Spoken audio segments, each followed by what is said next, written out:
She is sad that she did not get to say sorry to Seal or goodbye. Her last memory of her best friends are the fear and frenzy next to her on a top bunk waiting for capable adults who never came, one of whom is a registered nurse and has plans to take care of 850 children this summer. My daughter cannot yet fully hold the death of her best friends, so her 9-year-old mind has transferred the grief onto a pair of stuffed bunnies that she had to drop while swimming for her life. On July 6th, she sobbed that her bunnies were supposed to be with her forever, that her bunnies were supposed to watch her grow up, that her bunnies were supposed to be there when she got married. That is what a child-sized container for unthinkable grief looks like, and it's just starting. Mackenzie is not alone. This is going to be with them for the rest of their lives. Camp Mystic has announced that it plans to reopen this summer and bring 850 girls back. In part, they have said, to help them heal. The Eastlands have no training in trauma psychology. They are traumatized and suffering from PTSD themselves, understandably so. They are not equipped to care for traumatized children. They were not equipped to keep them alive. And now the plan still feels like going forward, it's more dependent on prayers than safety plans. The camp will be conducting an incredible, dangerous experiment on children. Campers will be there without their families, without their support systems, without their prior counselors, testing what will happen at the very first heavy rain, at the first clap of thunder, at the first time a noise startles them awake. The Eastland family failed to understand the responsibility they accepted when they assumed the care of our children. That failure has been obvious from July 3rd to this date, and now they intend to accept that same responsibility again this summer for 850 girls. We, the parents, are doing the best we can. We are holding children who wake up screaming. We are sitting with friends who are still waiting for their daughters to come home. We are watching the sky every time the forecast calls for rain. We cannot do this alone. I'm asking this committee, please, to act. Do not let this camp reopen on the schedule and on the terms set by the people who failed our daughters. Make sure that the next time the rain comes, the adults responsible for these children know what a watch and a warning mean. Make sure that the next time the rain comes, our daughters are not left waiting for a rescue that's not going to come. Thank you. Thank you, Dr. Smith. Members, any questions?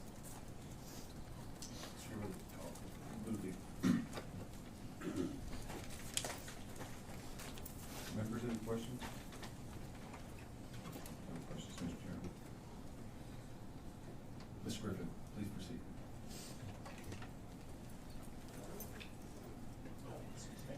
Sorry. Mr. Marshall, my Mr. Marshall, that would make more sense. All right. Mr. Marshall, please proceed.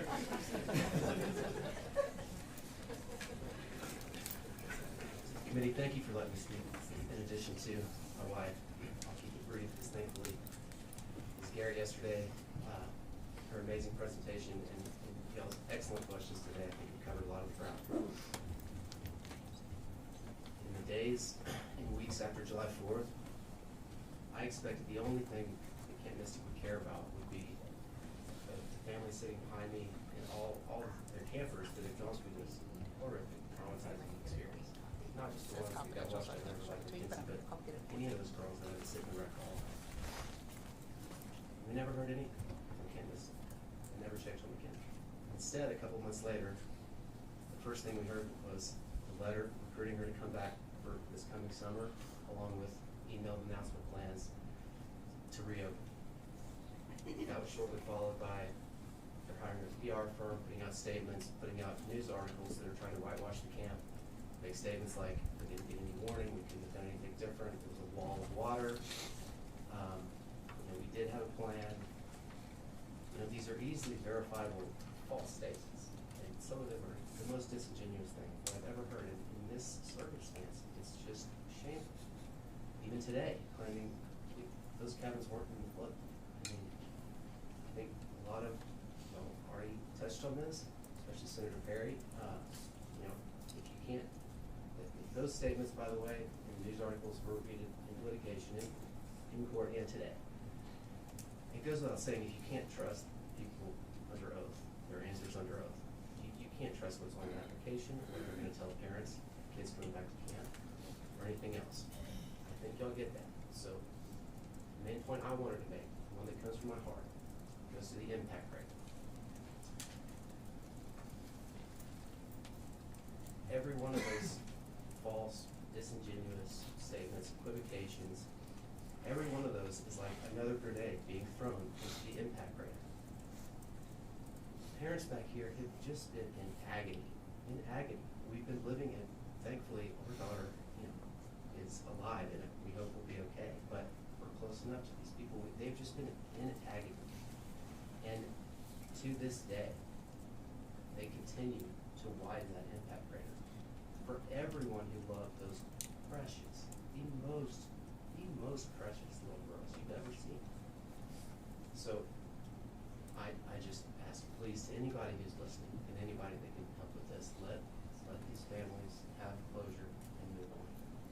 Thank you. Thank you, Mr. Marshall. Members, any questions? Thank you. Members, any questions?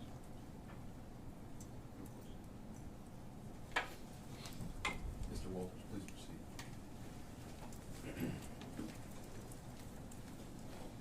Chairman Flores, Chairman Meyer, members of the committee. My wife and I entrusted our 8-year-old daughter to Camp Mystic last summer. On July 4th, that trust nearly cost her her life.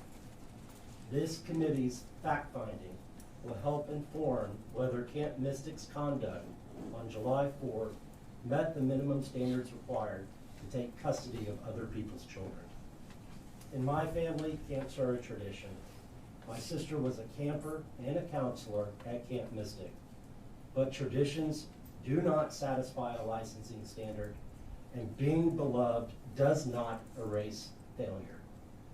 Families are not demanding perfection in a natural disaster. We are demanding accountability for the decisions made before and on July 4th, because child protection standards mean nothing in Texas if we don't enforce them. A daycare with 27 dead children and this evidence already on record would have already been closed. The Eastland sworn testimony in court on April 13, 14, and 15, and this committee's hearing this week are all public. Anybody can read the transcripts. The facts already established are devastating, and some facts are just simply clear violations of custodial duties and Texas law. Before I continue, I do want to acknowledge the unimaginable suffering, of the families of the 27 campers and counselors who lost their lives at Camp Mystic. None of my remarks today are intended to compare the loss of my family with their permanent loss. In the weeks before camp, I had recurring nightmares of my daughter in danger in a river. God clearly placed this burden on my heart for reasons I couldn't comprehend at the time. I never would have thought that danger would be because of the adults. At drop-off on June 29, I firmly told my daughter to fight to get out of the water, to not rely on adults if she was ever in trouble. What Dick Eastland said after overhearing me and shaking my hand is seared in my memory. His exact words were, "Sir, do not worry. I promise we are going to take very good care of your daughter." That promise was broken. As floodwaters rose on July 4, campers and counselors in Twin 1, my daughter's cabin, begged to leave and cried for help. They were frightened for hours. The emergency instructions and Ed Eastland told them to stay in their cabin and wait for further instructions. No one ever evacuated them. people here today have been on site. It was 20 steps from my child's cabin to stairs to a safe second story. But nobody told her to take those steps. She's 8 years old. Around 4 a.m., my daughter was forced from her cabin on a mattress, thrown into a raging river. Darkness, debris-filled water. At 8, she fought for her life. My daughter was knocked off the mattress, struck by debris, repeatedly pulled underwater, struggled to reach the surface multiple times. She swallowed contaminated water. She just couldn't breathe, and she thought, as she had been thinking for hours, she was going to die.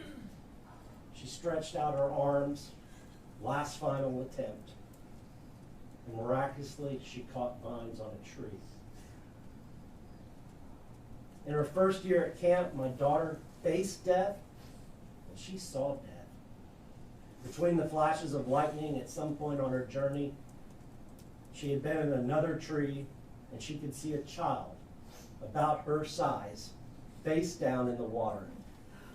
She feared that if she died, no one would ever find her. That's the same fear today for Seal Stewart. When a stranger, with no duty to act and no guarantee of surviving, reached her, my daughter cried out, "Am I going to die today?" This committee has seen the 433 video. Y'all seen the unredacted video. 2 children of 3 swept away from Camp Mystic on a stranger's bathroom floor, traumatized. Camp Mystic never searched for my daughter downstream. They didn't rescue her. They didn't evacuate her. As parents, we coordinated that day her evacuation with the rescuing family and family friends, not Camp Mystic. When her rescuers drove her on when her rescuers drove over high ground and offered to return her to camp, Camp Mystic did not take her back. The camp had a custodial duty, and it neglected and abandoned her twice, once in the cabin and once in the aftermath. For more than 6 hours, my wife and I did not know whether our daughter was still alive. We knew she had been rescued from the family that rescued her, but that family was in danger. Their home was in peril. The rescuing family were strangers to us at that time. Maybe known to the Eastlands, they were. They were strangers to us. We didn't leave our child with that family. We left her with Camp Mystic. Camp Mystic never told us anything about our daughter. Not then and not now. My daughter has suffered physical injuries, and they have healed. Psychological injuries will last a lifetime. Her memories of the horror have grown sharper over time. She's anxious without cause. She carries herself knowing adults may fail to keep her safe. Her innocence as a child has been taken from her. She's 8. Her older brother's been deeply affected. So have we as our parents.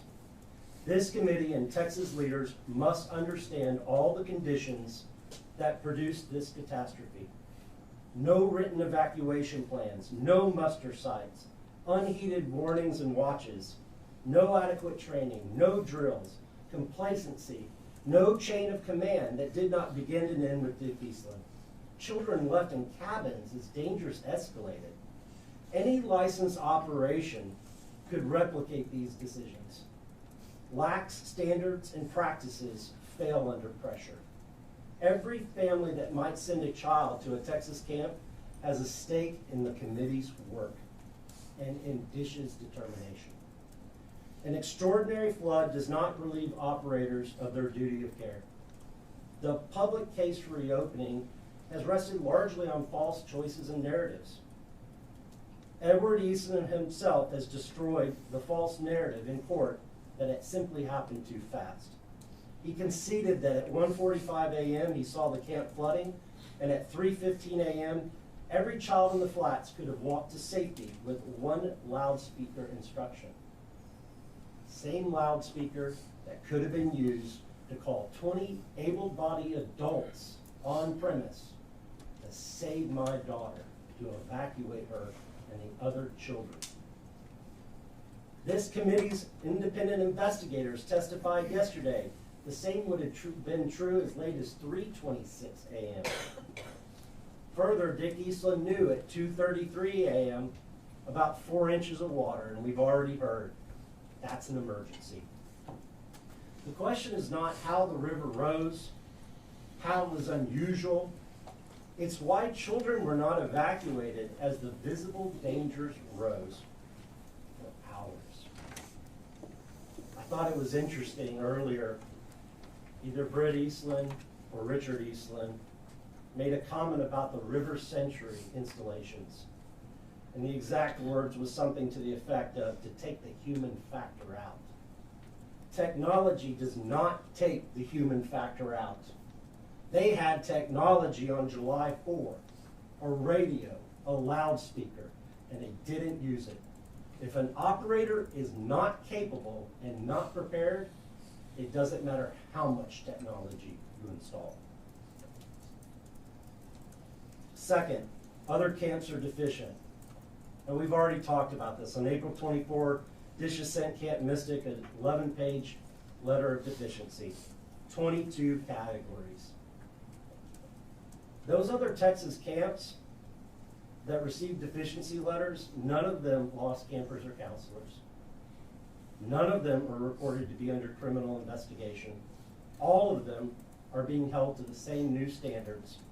Camp Mystic must answer for its deficiencies, its conduct on July 4th, and its deaths. Third, this is a tragedy across all Kirk County, and we've heard that. But that does not shield Camp Mystic. Other families made life or death decisions on July 4th. Ours couldn't. We entrusted that decision to a Texas licensed camp. The higher standards for licensed custody exist precisely because parents are absent and the camp stands in their place. Fourth, you hear this a lot lately, due process. A camp license is not a right, it's a privilege. I'm not sure the Eastlands understand that. The operator must earn that right, that privilege, by meeting minimum safety and child protection standards. This committee's investigation, the criminal investigation, the civil lawsuits are the due process. Due process does not require the state to renew a license when uncontroverted evidence shows conduct fell below the minimum standards. Nor does it require the state to license an operator under investigation for the deaths of children in its care. Fifth, the new standards need to be revised. Last week, the state rep, whose district includes Kerr County, asked the governor to call a special session to amend the Heavens 27 Camp Safety Act. The very law passed because 27 children died at Camp Mystic. Proposed amendments would lower the bar, including for Camp Mystic. If the new standards prevent a camp from being licensed, then the question is not whether the standards are too high. The question is whether the applicant is too unwilling, too regulation adverse, or just simply too deficient. Nothing shocks me anymore. After these last 10 months, nothing shocks me. That they can't even be bothered to file a report on the deaths. Can't be bothered to do it. Haven't done it. I'm not asking this committee for retribution. This is for judges, juries, and law enforcement to decide. I am asking this committee to complete its investigation and follow the evidence wherever it leads. Questions must be asked, answers must be provided. They cannot be deferred, they cannot be minimized, they cannot be deflected. The counselors on July 4th can and must be compelled to testify. What they know is critical to ensuring the operating culture and conditions at Camp Mystic are not repeated. Families deserve answers. Texas deserves answers, and without these answers, this committee and your colleagues cannot understand what happened on July 4th. The utter disarray and chaos of a camp with no real plan. And you cannot prevent the next tragedy, because you simply won't know. The events at Camp Mystic were not unimaginable. They were preventable. Multiple opportunities to evacuate were missed for hours. None of this should happen. None of us should be here today. I have 3 asks for Texas. Not necessarily this committee, but for Texas. 1, the committee, DISHES, and the Texas Rangers must finish their investigations before any determination on the camp's pending license application. Until then, Camp Mystic should not reopen. If its conduct on July 4 met the licensing standard, the state must say so. If not, the state must not license. 2, pursue every effort to recover Seal Stewart and ensure the evidence on the Guadalupe River is preserved. 3, hold the line on Heaven's 27 Camp Safety Act. Do not dilute the new standards that exist precisely because 27 children died in Camp Mystic's care. In conclusion, and I thank you for your time today, my daughter still asks why no one let them leave the cabin. Her mother and I have no clear answer. After 9 months and 3 days of sworn court testimony, neither do the Eastlands. Camp Mystic was entirely unprepared on July 4th by their own admission. My 8-year-old would have fared better trusting her own instincts than trusting the adults who failed to evacuate her.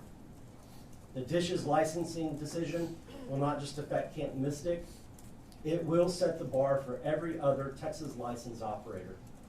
If an institution that lost 27 children can return to business as usual because a summer calendar and their supporters demand it, then the Heavens 27 Camp Safety Act is meaningless. The decision matters to every Texan and to every parent who might send a child to a Texas licensed camp. Camp Mystic is one of the deadliest mass casualty events involving children in the history of this state. Texas must ensure preventable tragedies like Camp Mystic do not happen. Please finish the investigation. Please make sure that we collect the evidence. Let the evidence decide whether the Eastlands can ever again take custody of other people's children. That decision must not be rushed, and it must not be made on faith. Thank you to the committee and for the investigators for your time and diligence. Thank you, Mr. Walters. I can guarantee you there will be no dilution of the Heavens 27 Act. Mark my words. Thank you. Members, any questions?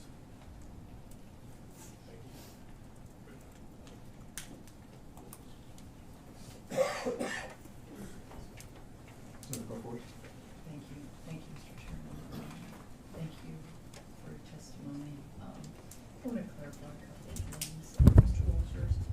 I'm assuming it's the Griffin family that also rescued your daughter, is that correct? Correct. What angels? We heard in description from the investigators.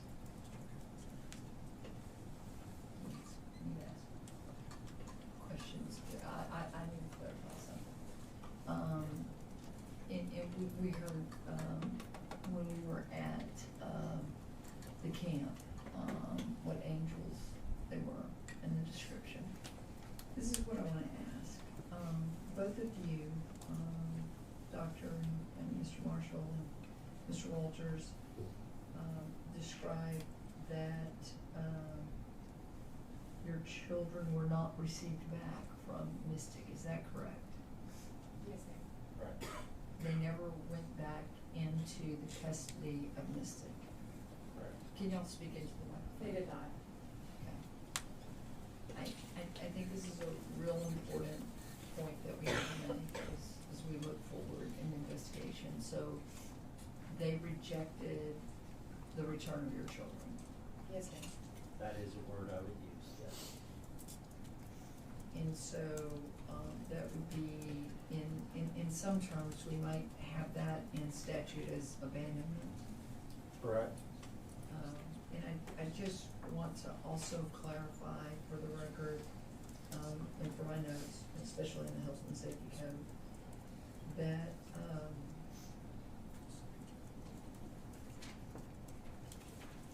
Doctor, you made the statement that, I don't know if I can find it, that you did some of the examinations. Yes, ma'am. When we were reunited with our daughter at the elementary school, there were a number of other surviving girls, one of whom is our best friend's daughter who went 7 miles down that river. And so I medically evaluated her and several other girls. No one from the Eastland family was there.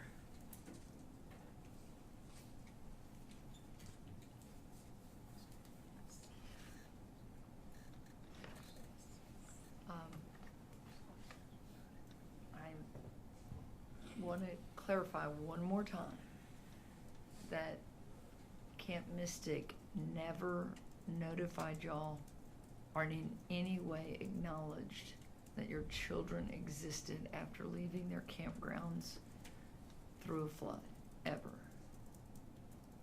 Only to recruit her to come back for next summer. I did receive some texts from Mary Liz and had seen Mary Liz and Edward when I retrieved Mackenzie's belongings. Understandably, What day? this was July 7th. Okay. Understandably so, my very best friend Cece is Seal's mom, and their questions were more regarding Seal and not as much questions about Mackenzie, which at that time, yes. Mr. Walters? On July 4th, we learned that our daughter was swept away from Camp Mystic from the Griffin family. They tried to contact us. We were traveling in Tennessee. We had just dropped my son off at his camp. We missed that call. About an hour later, we received a text message. That text message was from the Griffin family, and the first time I read it, I thought they had kidnapped her. You know, you don't know. You're reading something. What do you mean you have my daughter? She's at camp. Who is this texting me that they have my daughter? We called them. We had a 3-minute conversation with them.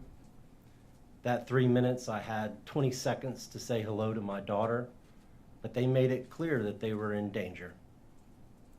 At that point, was never able to reach them again. Now, there's reasons for that, but your mind goes to the worst place. They're in danger, it's flooding. We thought our daughter had died. At some point later that morning, the judge, and I'm only explaining this so people understand the chaos around this communications. If you don't want the explanation, I can stop. But a judge in Kerr County sent out a message saying, don't worry, everyone's accounted for. And my wife, in a Twins One Mom text thread, said, guys, don't believe it. We know that's not true. Our daughter was sent down the river, and Mystic has not contacted us. I later did get Mary Liz Eastland's number, and I texted her. My text with her is available as evidence. It was something to the effect of, oh, great, so they're okay. I also got a thumbs up emoji. That's it. Didn't know that Grant Griffin had texted Britt Eastland. Didn't know that Grant Griffin had traveled over to Camp Mystic to report they had our child and to offer to return them. Didn't know that the camp decided that they were just in too much disarray to take them back. Grant and I have discussed this. He may have been a stranger in July. He's a lifelong friend now. Our family's not going to let go of him or his family. They rescued my daughter. But he and I have talked about this. It doesn't matter how well-intentioned someone thinks they were being. They had a custodial duty to take my child back, and they didn't. That is neglect, and that is abandonment. Some people take issue with the word reject. They rejected the children. And my last question was, where were y'all reunited with your children? This is to my points of the aftermath that we have titled in our report. I can speak to that. We were reunited with Mackenzie at the elementary school, and my husband then left with her. I chose to stay with Seal's parents and the parents of girls who are my daughter's best friends. And I spent as much of that time with them in the elementary school, and then when we moved to the church. And I can say it was chaotic. It was not how people should be finding out the deaths of their children. In my medical experience, I was assigned at some point, to medically evaluate any potential survivors they would have brought to that church, which I was happy to provide, but it still felt very disjointed. And yeah, thank you.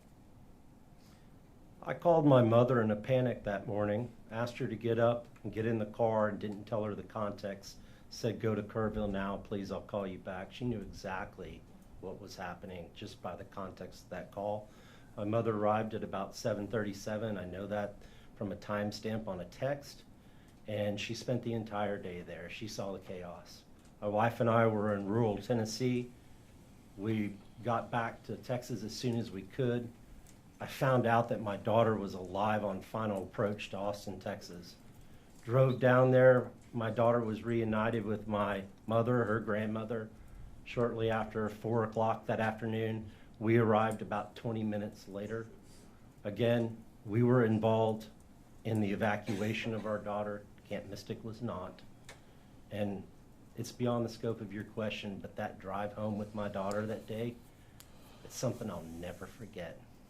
I'll never forget it. Thank you. Thank you for answering my question. I actually do have a question. Nice work, Senator. So, again, letting this set in, you did not know Mr. Griffin.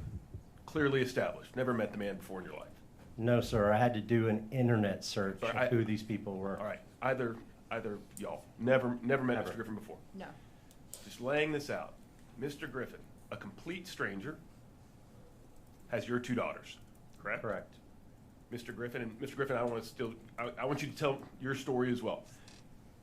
Mr. Griffin then drives your 2 daughters, who he just met hours before, you've never met this man, back to the place that is supposed to take care of your daughters. And there is someone at Camp Mystic who tells Mr. Griffin that they will not accept your daughters. Is that correct? What I was told, and this came out, Grant Griffin and I we were walking down the river, and he relayed the story several weeks later. At some point, he left the home. He drove over on high ground, cut the fence that is adjacent with Mystic, drove down into Mystic, and said, I have these 2 children. I can bring them back. I can keep them. He can explain the details of that. Okay. And they said, keep them. Keep the children that you just met, and you're a complete stranger to the families, rather than us, the camp, who you all have entrusted to take care of your daughters. Correct, and I found out within the last couple of weeks, but Mr. Griffin can illuminate if this is correct or not, but he did go back, as I was told, back to Camp Mystic at a later time. They asked him to bring possibly a skid loader to help them. So I was told, he'll correct the record if that's not true, that he traveled back even after that conversation. It would have been easy. You can ask him how easy it would have been for him to take him back to Camp Mystic. Now, the conversation is that reasonable? If you're not familiar with custodial issues, if you're not familiar with the concept that we left our child with a camp, then you might think it was compassionate. It's not what should have happened. Our children should have gone back to Camp Mystic. They had custody of our children. It prolonged the pain, and it was not right. That's completely unbelievable. Members, any questions? All right. Thank you, Mr. Wall. Members, any questions? All right. Mr. Griffin, please. All right, I'm the stranger down the river that pulled the girls out. Anyway, I live right right next to Camp Mystic. We share a fence. We border them on the same side of the river. Known them for years. And by trade, I am a carpenter contractor. That's what I do for a living. And I haven't had a lot of work or contact with the Eastlands. Last year, I did go in and build a new infirmary on the new camp, the Cypress camp. I did that for them. The year before that, I did just some small repair work for Dick. As far as working for them, their character, all of that, you know, I can honestly say they're as good as they get. They're great neighbors. Anyway, going to July the 4th, I don't want to get into a big spiel on the rain. I know you guys have got an earful on that, but I was up, got up, I think at 1:30 maybe. Tremendous rain. It was crazy. A little after 2 o'clock, got up to go pull the kayaks, boats. I mean, that's the first thing we do. When there's a flash flood or a warning, you go get your stuff out of the river. That's what we did. And anyway, the river wasn't up. This was a little bit after 2. The river wasn't up. I say that, it might have been up a foot. You know, it's still well in its banks. There's a draw that comes by our house, and kind of our property. I know a lot of y'all went up to Mystic, and downriver it's like a bluff that goes down. Well, as soon as that bluff ends, there's a draw that comes in, and my house is on the side of that draw. I don't know if y'all paid attention or not. But that night, that draw, when I got up out of bed, I told my wife, I said, and I didn't want to get up, but I said, I need to go pull those boats up. Got up, went outside, and that draw was bigger than I've ever seen it. It was all the way out in our road, and it was raining. I can't even explain the rain. It wasn't coming down in drops. It was like sheets. Incredible. Anyway, long story short, I guess, in the matter of 2 hours, from a little after 2 to a little after 4, the river rose 34 feet at my house. Never been that high. You know, we consider a big flood 10, 15 feet. A really, really big flood is 20 feet. Anything over 20 feet, it's like crazy big. And so this river comes up, and it's coming up fast. And I mean fast.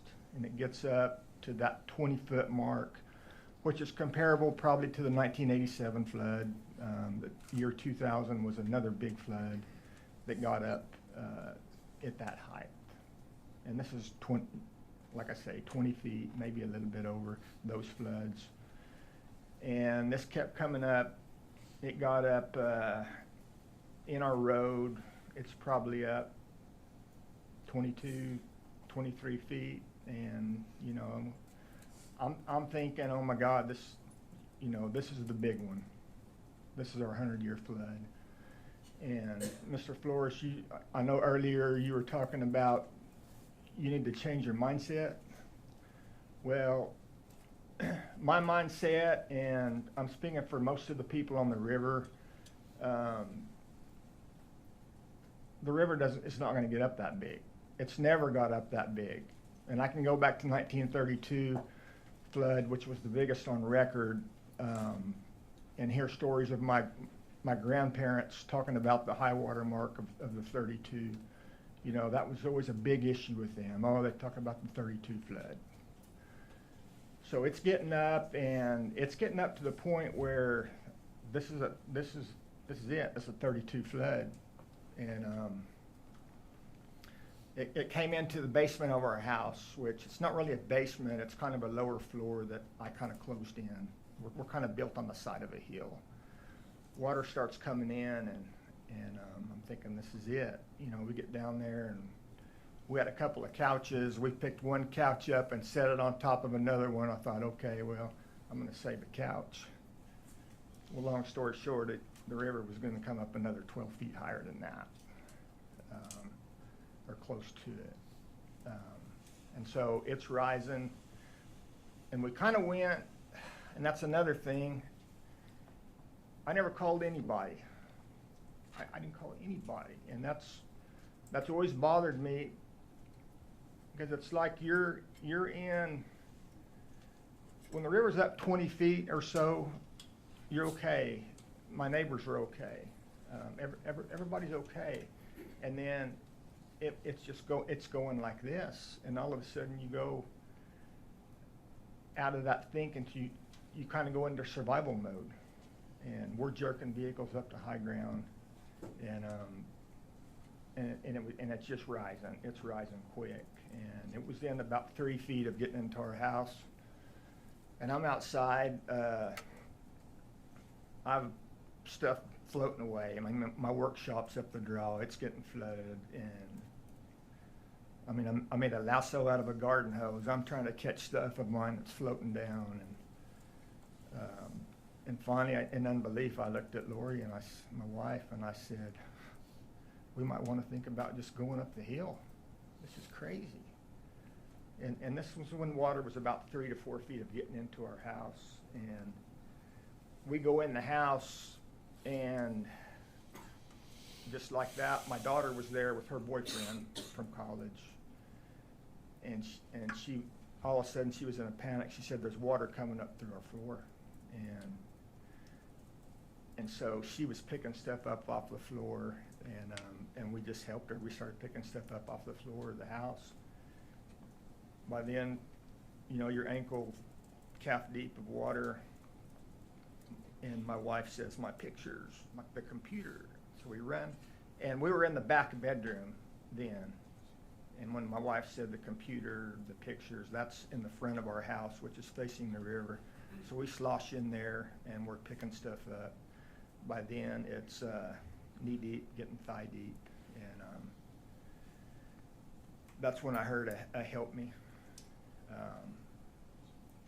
I thought I heard a help me, and I told the guys, I said, "Somebody call for help." And I was making a beeline for the door, and I think my wife said, "No, that's my grandson's got little toys that were floating in the water making all their noises." She said, "It's probably one of those toys." I said, "No, I don't think so." And so my daughter's boyfriend, and he's a big, stout kid, he was right on my heels. I went out the door and we heard, "Help me, help me." He said, "There's 2 of them." And of course, by then we had no electricity. That'd probably been gone for at least 30 minutes. So we had flashlights, and he hit the first girl out there, and I couldn't see the other one. She was clinging onto a tree, maybe 15, 20 feet away. And so anyway, and the water at that point, it wasn't like I was jumping into a turbulent, raging river, because the river, it was backing into my house, and that draw was flooding at the same time, and so it was kind of making a swirl, I guess, there in that area. And I think that's what brought the girls there. It was kind of made an eddy where they were washed down, and they kind of just pushed over to that area. And so I jump in. As soon as I saw that little girl, I jumped in. And as soon as I did, I was like, "Oh, you idiot." I still had my rubber boots on. I still had my rain jacket on. I said, "You're going to sink." But there was so much debris coming in that, you know, I just went. And she was coming toward me at the same time. And anyway, I got her to Willis. That's my daughter's boyfriend. I said, "Get her inside and get back with the light," because I couldn't see the other girl. she was kind of hanging on to the backside of a tree. And he came out, seemed like forever, but he came out with the light. Actually, my wife did, and I'm in the water. I'm probably hanging on to something, just waiting on him. And he came out. He looked at me and he said, "I got this." And he just jumped in the water and went over there and went to that tree and got her on him. And then he told me, he said, "I can't move," because the water was pushing debris against his legs. And I said, "Well, just get her to me." And I swam over there and got her back. And then once he was free of her, he was able to get free from the debris and swim back. So we got the girls, got them inside. We have a two-story, so we were able to take them upstairs. And the water got up to like 28 inches in our house. And probably about the time we got the girls there, it started to recede. So we got the girls upstairs. My wife and daughter got dry clothes on them. And then my wife asked them, "Hey, do you guys know your parents' phone numbers?" And they did. Of course, at this time, for one thing, in that area, the cell phone service is not good at all.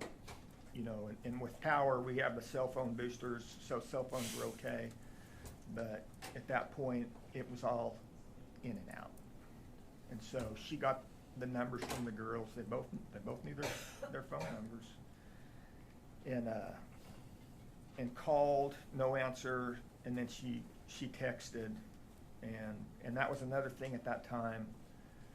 Also, I texted Dick Eastland, "Hey, we have these two girls," and then I didn't get a response. You know, I didn't know Dick had already been swept away, and I texted Britt a little bit after that. But you might send a text and you might not get it for an hour. That's just the way things were there. And so I know Britt told me later, he said, "I didn't get your text till like 7:30 or something." And when he did, I got a reply back from him. I just said, "I have these two girls," and Britt's reply was, "Oh, thank God." I think it was, "Oh, thank God." Anyway, that was kind of it. And so a little bit later in the morning, I told my wife the girls were fine. I think they might have got a little bit of sleep. I don't know. We had our dogs in the house, which we don't keep dogs in our house, but they were in there during the flood, and so they were kind of a little bit of comfort on the girls. You know, they could pet them. But I told my wife, I'm like, I don't know what we should do. And it was at the point there where we really didn't have any cell phone service, and everybody's phones were going dead. So I told my wife, and this was probably around 9 o'clock maybe, I said, I got to go over there. I got to go to Mystic. And we share a fence line, but there's no gate, there's no road between us. And so I get on we have a Polaris Ranger. I get in it. I go up to the top of the hill, which I'm pretty close to the Mystic sign. Y'all probably all saw the Mystic sign there. Well, there's a fence in front of Mystic sign. Well, that's our boundary. So I go up there, and I just cut the fence, drive through in the buggy, and drive down. And when you come off that hill, you're kind of coming down, I believe that's Edmondson Creek, or what do they call it else, Bubblegum Creek or something. But I'm driving down that road, and the river's still flooding, but it's gone down, but everything is still, there's still a lot of water, it's still flooding. But I drive down there, and I come across Craig. I don't know if y'all have met Craig. He's one of the directors, and I stopped him, and I just said, "Craig, I don't know if you know, but I have these two girls, I said, I don't know what I should do, you know, and Craig, he was in shock, obviously with everything that was going on, and he just kind of had a blank look on his face, and you know, I'll disagree with Bolton that they were never rejected, the girls. Craig just said, I don't know. He said, we got no food, we got no water, we got no electricity. He said, Dick's gone. We're missing 27 girls. And I said, Craig, I said, we got the girls, we have dry clothes on them, we have food, we have water. I said, I will hang on to them. I'm the one that offered to keep them. I said, I will hang on to these girls. I said, if they get anxious, start crying, want to come back, I said, I'm bringing them back over here. And he said, I think that's a good idea. And that was it. And then at that time, Craig asked me, he said, can you operate a skid loader? I said, yes, sir. What do you need me to do? Well, the road going across Edmondson Creek, and one thing after the flood, when the waters recede, there is muck this thick, and you just can't drive. It's like being on ice. You can't. They needed to get vehicles across that creek. And so I went up and got a skid loader, and I cleared it out so they could drive. And also did a little bit on the Cypress Creek crossing as well. I didn't go all the way across it. It was still quite a bit of water. I told Craig, I said, I think I can go all the way across. And he said, no, don't chance it. Just do this. And so I probably spent 30, 40 minutes there. And when I got there, you've heard the stories already on the cars floating and all that, and it was a wreck. I mean, a total wreck there. I mean, just a disaster, war zone. There was cars just piled up on top of each other, and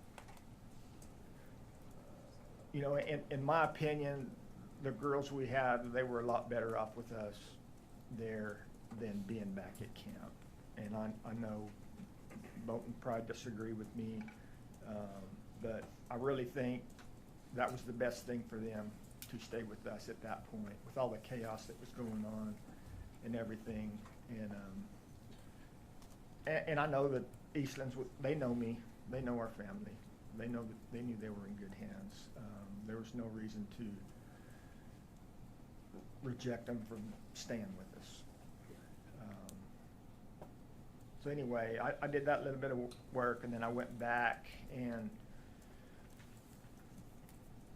you know, as I got up on top of the hill, I could get cell phone service there, and there's a friend of mine who's a mutual friend with Bolton and his family. He texted me, and he said, hey, do you have this girl? Give me the name.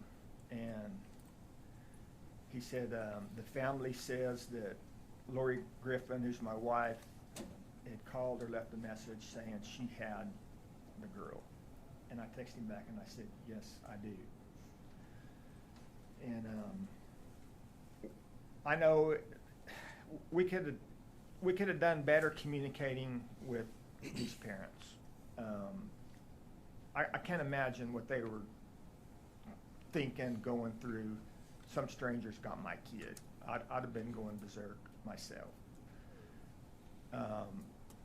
We just had a problem with communication. It was almost zero till you go up on top of the hill where I was at. And so I don't know if it was at this point or a little bit later, my friend, who was kind of being the middleman between me and the Walters family, he texted me and said, don't send the girls back to camp. There's a private helicopter coming to get them. And I told him, I said, okay. I said, if a helicopter comes, you're gonna have to land right where I'm at, because it's up on the hill, it's cleared, there's a cleared spot. He said, okay, he said, drop me a pin, and I did, and I said, when are they coming? And he replied back, it could be 10 minutes or it could be 2 hours. And I'm like, and through this whole time, it's raining off and on. So we don't even want to take the girls out. They're safe, dry in the house. And so I told him, okay, I'm going to the house. I said, I'll listen for them. And in the meantime, the helicopters were coming. First it was the state police, and then pretty soon the Blackhawks. Before this, they were coming, flying the river. And they would come by the house, and I would just, if I was there, I would walk out on our deck, and I would just give them a thumbs up. Hey, we're okay here. Just keep, because I knew it was bad, but we were safe. I'm telling these guys, go, just go. And I guess after about an hour or so of waiting on this private helicopter, all of a sudden I heard a helicopter right above our house, and it was a Black Hawk, one of the military. And if you know anything about those things, they're so powerful. And it was there was tree limbs snapping off, flying through the air everywhere, and I thought they were going to knock the house down. And I was like, oh my God. And so I run out there, and I'm trying to wave those guys like, you got to go. And then I realized they were letting the guy down on the rope. And as soon as he hit the ground, I ran over there to him, and I said, hey, you got to go back up and move this helicopter. You're going to blow the house down. I said, I got 2 little girls with me. Fly up on go up on the hill. There's a spot to land. I will bring the girls to you. And that's what they did. And then we took the girls up there, and they got on the helicopter. And I told the guy coming to get them, I said, look, there's supposed to be a private helicopter coming for these girls. I said, can you radio and let them know that you've got them? And he said, no, I can't do that because we don't communicate with the private sector. And so I said, okay, well, tell me where you're taking them. And he said it'll either be the airport or the Ingram High School. And so I said, okay, I can let them know. And right about that time, I don't know if the girls were on that helicopter yet or not, but here come the private helicopters. And but he came over, kind of made a little circle and flew back. So I was like, okay, well he knows too. So that's about it. Thank you. I know myself and everyone on this dais and on this committee and everyone listening knows that you, your family, your daughter's boyfriend, all heroes. I mean, just absolutely, there's no other word that can describe it.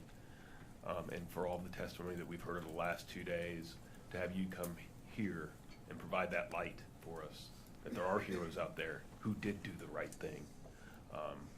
Thank you. Members, any questions? Right. Thank you. Members, any questions? Mr. Griffin, thank God for you and your family.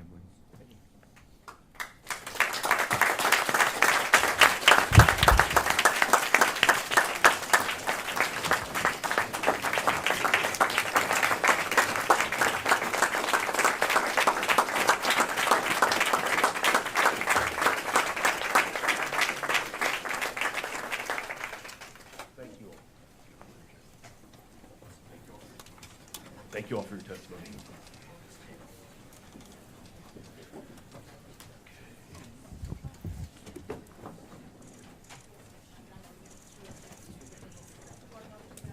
Chair calls the next panel Philip Robertson, Charlie Johnson, Fletcher Cordell, and Catherine Hoffman.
All right, Mr. Robertson, you can begin. First of all, I'd like to thank Ms. Garrett for having me, listening to my story, inviting me here today. I really believe she cares, truly cares about everyone. In this process, she really strives for transparency and objectivity. I'm sure you guys saw the 119 signs as you drove in to hunt. I represent the views of the rest of Kerr County, what we went through. My views are mine alone. I live on Highway 39 across from Camp Rio Vista. On July 4th, I had 2 daughters at Camp Mystic. And I was at home with my wife Lindsay and my 15-year-old son Jack. Sir, do you mind pulling the microphone just Yeah, a you little bit bet. closer? Thank you, sir. Appreciate it. Is that better? Is that better? Okay. Jack was headed for camp a few days afterwards, and so we were hanging out some time for us to spend some time together before we left. So we were watching a movie between about midnight and 2 a.m. And we saw the 114 warning. And the warning we got said 1 to 2 inches had fallen, and there could possibly be another 3 to 4 inches. And that's about what fell last year, July 27th. There was a flood. Our dock was covered. And that's what we thought that we would get again. That report must have forgotten about the other billion gallons that fell 40 miles upriver on the Johnson Ranch, because that's what hit us.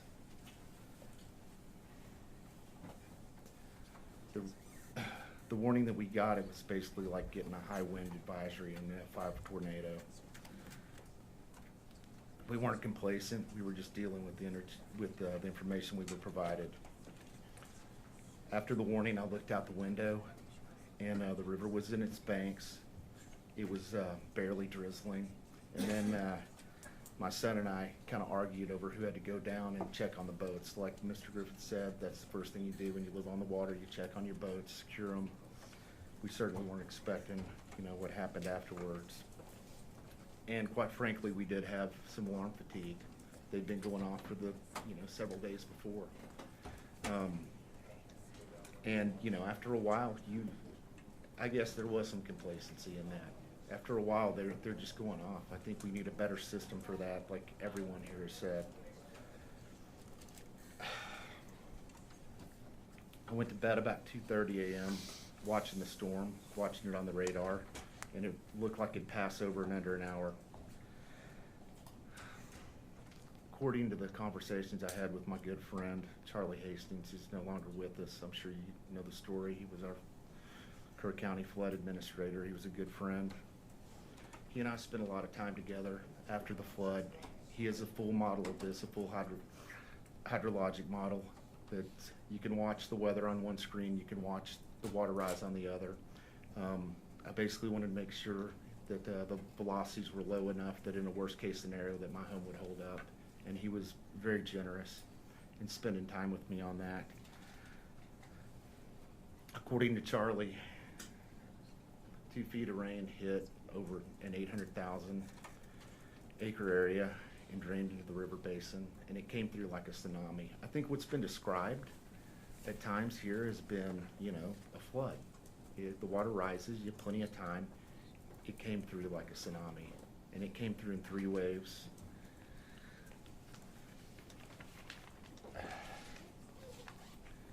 So I went to bed watching the radar. About 5, I woke up to a loud noise. The power was off. It was pitch black. Stepped out of bed into a couple of inches of water, and I looked out our back door where my office is, and there was water rushing by the foundation. I woke up my wife, told her to go upstairs to find our son, and I went through our bathroom to our master closet to get clothes and get shoes. I don't know, it was a weird thing to want, but I was afraid. There was stuff hitting the house. I was afraid the house was going to come down. I was going to have to carry someone out. I had no idea the severity at the time. I got trapped in the bathroom. He quickly blew out the windows and slammed the door behind me. And I'm telling you, in a matter of 5 minutes, the time it took me to panic a little bit and break through a solid core door. The water had risen from about my ankles, maybe midway up my knees, up to my chest. I was scared to death I was going to drown in my bathroom, which would have been humiliating.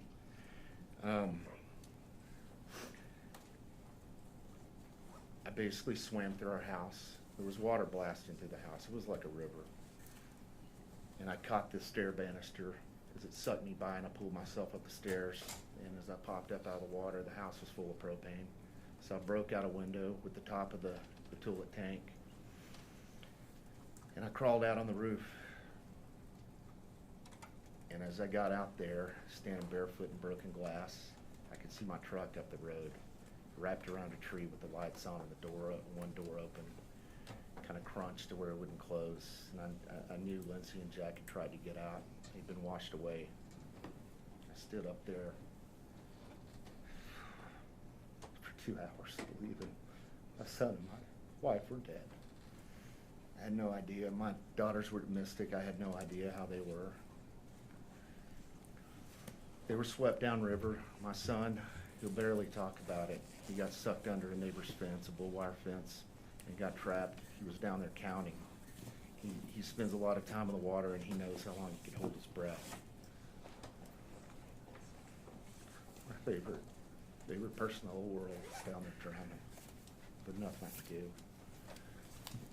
My wife got to a tree, and they got hit by a house, like actually run over by a house. Jack freed himself somehow. He swam out of his pajama pants.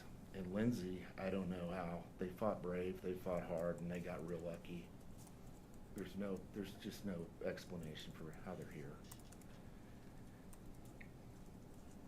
They both made it to trees, little scraggly trees, hung to the top 20 feet up.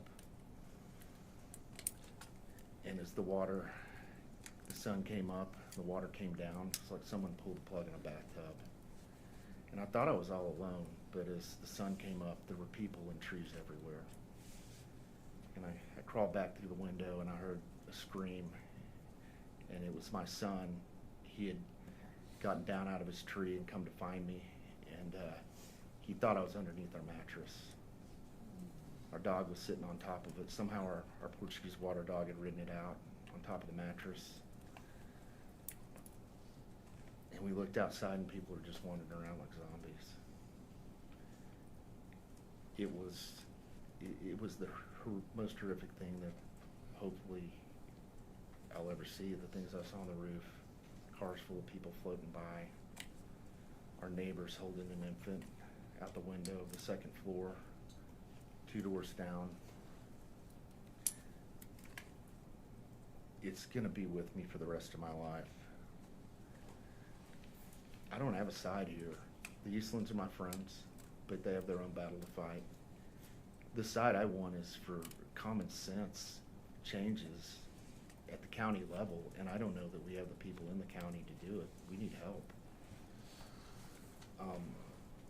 Senator Perry, I mean, you and I are gonna disagree on the Lomer issue.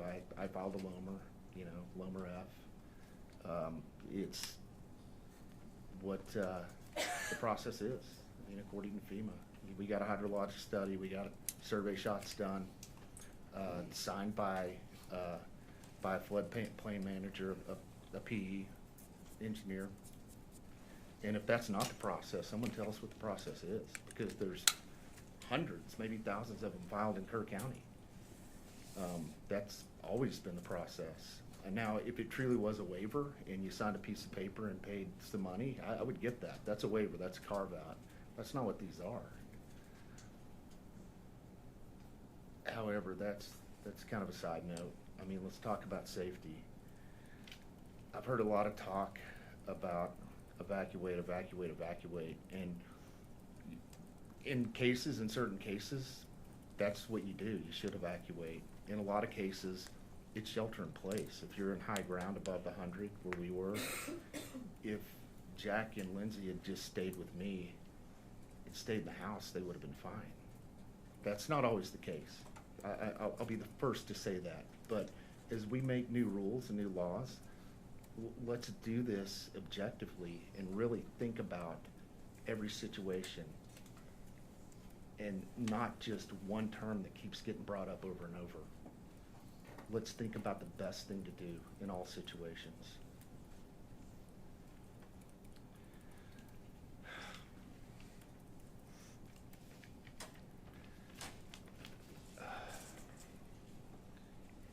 In the aftermath of all of this, we have largely been left out of the conversation. We didn't have any input into SB 1, and some of that does affect us. A lot of it is a camp bill, you're right, and there's a lot of great stuff in that bill. The ladders on the cabins, I'm installing a ladder on the side of my carport. There's a lot of really good stuff in there. The Loma stuff, I don't necessarily agree with, but I think more time should have been spent on it. Let's do these things right, and I know that there's more coming. I just want to make sure that it's thought through, and I want to get the best new rules and the best new legislation out there to keep everyone safe. I mean, we're just individuals who live on the river. We shouldn't have to hire professional PR or lobbyists to be heard in all this. And we really have been largely ignored until we met Miss Garrett. She was wonderful. She's smart. She's thoughtful. She is really, I don't know where you found her, but she's run a great process in all of this.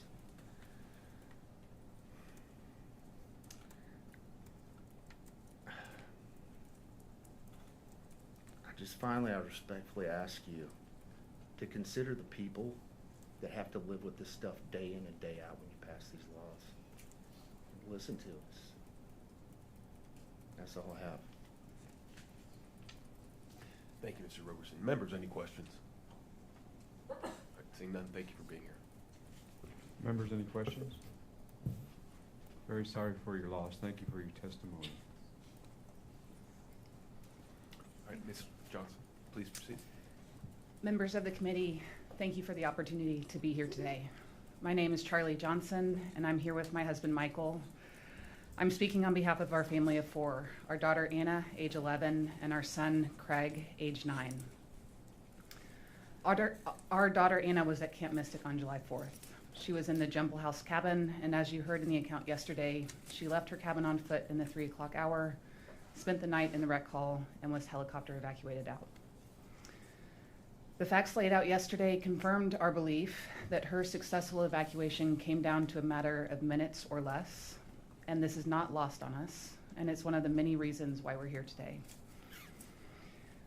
When I got the call to participate in this investigation from Ms. Garrett, I'll be completely honest with you, my husband and I were both nervous. We were nervous for several reasons. One, for exposing our family to more trauma. We're doing our best and everything we can now to ensure our 11-year-old daughter stays protected. Second, we were also nervous about how our messages would be perceived across multiple groups at an incredibly sensitive time.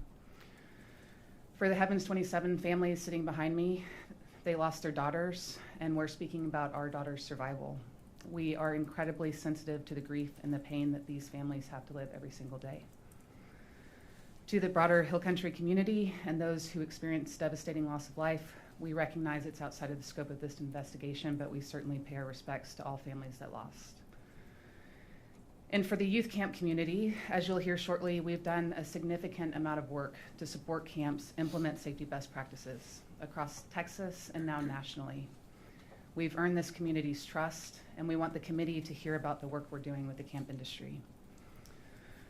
While we were nervous initially, we're here today because this tragedy is now part of our story. And like so many of you said yesterday, we can't bring lives back, but we can and we will do everything in our power to make sure something like this never happens again. In the week following July 4th, my friend and now business partner sent me this quote from Fred Rogers. He said, "When I was a boy, I would see scary things in the news, and my mother would say to me, 'Look for the helpers.' You will always find people who are helping. To this day, especially in times of disaster, I remember my mother's words, and I'm always comforted by realizing that there are still so many helpers, so many caring people in this world." I wish I wasn't sitting in this chair right now, but I know that there's no other option for me. This disaster became part of our story, and we are choosing to take action. We're choosing to be helpers to the families that are grieving and to a community that cares for millions of kids annually, so that nobody ever has to sit before a committee like this one and have the same conversation.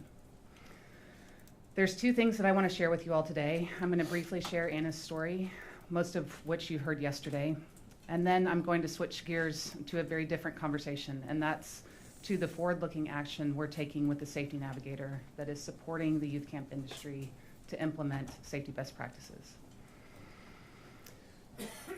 On June 29th, we took Anna to the bus drop-off location in Houston, and she happily boarded with her second-year bus buddy and cabin mate, Greta Toronzo.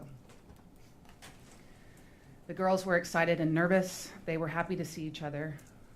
They exchanged bracelets and were giddy about their second summer at camp together. We loaded them up on the bus, and they were gone. After drop-off, Michael and I logged in at least twice a day or more to catch a glimpse of her smiling faces and all of the girls in the photo feed. It was the highlight of our days, and over the course of that week, we saw happy girls enjoying the magic of summer camp. But on July 4th, everything changed. I woke up early, checked my work emails, and headed out for a walk with a friend. At 8:02 a.m., the Jumble House mom's text thread started dinging. Really bad flooding. Has anyone heard anything? The girls are safe. They're on Sky High. Our girls are all safe. They were taken care of. And then the photo came through, the one you saw yesterday of the girls walking through water to the rec hall, and that's when I knew something was wrong. Then the text that changed everything. The first one, they aren't all safe. My daughter's missing. And then the second one, at 11:15 a.m., Anna's bus buddy, her cabin mate, her first camp friend, Greta, missing. The horror continued every minute of every hour for us until my husband picked up Anna at the elementary school after she was evacuated by helicopter. Michael and Anna FaceTimed me immediately. We all cried. We told her we loved her. And she asked where her friend Greta was. That question from a 10-year-old girl, safe but not whole, that question is what drives me every single day. When Anna returned home the next day, she began slowly talking about what happened. She was 10 years old at the time, and the way she talked about it was very matter-of-fact and in short bursts. We listened on her schedule and at her pace, and her account is as follows. She woke up in the middle of the night to storms. Girls in her cabin were scared. When lightning flashed, she could tell the water was rising by the sight of the canoes outside the cabin window. They were told to stay in their beds until the director instructed them to get to rec hall. Her account included instructions to grab her things, like pillows and blankets, and go. She grabbed her things and went. She does not remember anyone else being with her when she did. No adults, no counselors. This is when it became very clear to me that this was not an orderly evacuation, it was chaos. In fact, they were not evacuated. Instead, they were left to navigate the darkness themselves. 10 years old, 3 a.m., darkness, rushing water. No child should have to navigate themselves to safety under these conditions. Anna spent the night in the rec hall. She said girls were singing and praying. They were upset about not knowing where their friend was. Some had to use the restroom, some got sick, and she could tell the water was rising when the lightning would flash. Then the water went down and the sun came up. They moved out of the rec hall and walked to Cypress Lake, where they waited in the dining hall. They changed clothes. They heard very many false stories about where their friends were, and then she was evacuated by helicopter and bused to the elementary school. Anna got on the bus on June 29th with her buddy and first camp friend. She returned home via helicopter. Greta went home to heaven with 26 of her camp sisters. I shared this story with Casey, and I repeat it again here today, so the appropriate parties in this committee can review the facts and assess what happened and make a decision. And we, as a community, can take action to ensure this never happens again. There's no rule book on how to deal with disasters and tragedy. As a family, we spent July and August making sure Anna was okay, making sure we were okay, and navigating our new normal. We went to funerals. We stayed connected to families who lost their daughters. And in those early weeks, I thought daily, how can we help? And then in August, we watched what the Heavens 27 families did, turning unimaginable grief into courageous advocacy and leading the charge on new laws designed to improve safety best practices at Texas camps. In their darkest moments, they were the ones showing up as helpers. My cousin and I came to the Capitol the night the Senate passed the laws. We felt deeply the intention of the laws to ensure that camps are both safe and fun.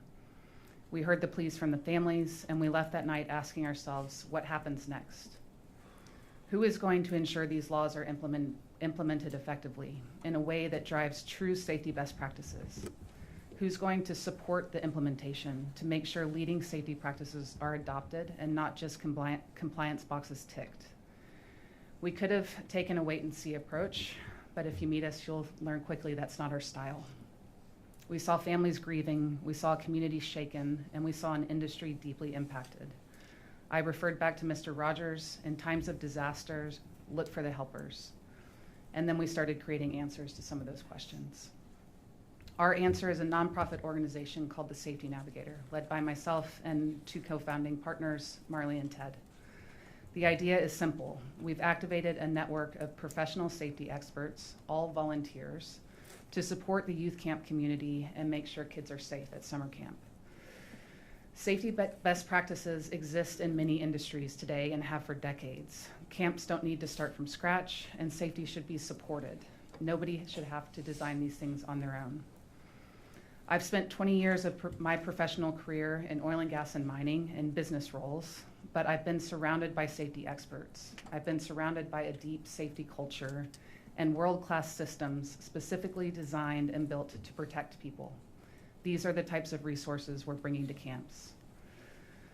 Before we launched this effort in January, we tested the concept with 3 groups. First and foremost, our number 1 priority was the Heavens 27 families. We told them that we saw this as a step 2 to the work they led to pass the new laws.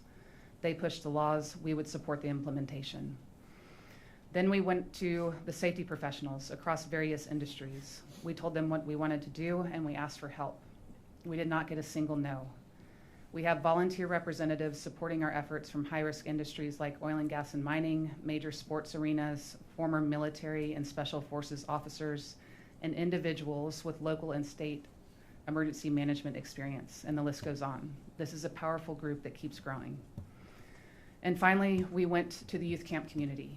We've done a lot of work to build trust in this community, and for good reason, they had questions. We were outsiders 6 months ago. Outside of being a camper as a kid and sending my child to camp, we were new to their industry. Unfortunately, bad actors turn up in times of disaster, and so we spent a lot of time sharing who we were and what we wanted to build, and we asked camps to come to the table to help us build it. To their credit, they have. We have amazing camp leaders now from across the country supporting our efforts to build a best-in-class safety resource that will support camps in all environments, all sizes, and regardless of financial. The platform is open access and it's free because every camp operator should have access to safety best practices, and the limiting factor cannot be money. One conversation at a time, we answered the camp's questions respectfully and honestly, and the momentum started building. One of my favorite responses from a camp leader captures it well. He said, "You're new to this community and you're going to need to have a lot of these conversations. But I get it. One thing I know about safety is you can never be good enough. The value of the network you're building is clear and I'm in." This particular camp operator had good safety foundations in place. But he said, "I want to make sure that I don't have any blind spots." In December last year, we ran a co-design workshop with 40 camp leaders in our safety network to create a blueprint of what we were about to build. That was a major milestone for us. Another major sign that we had in December that's quite personal for us is we made our first trip back to where this all started.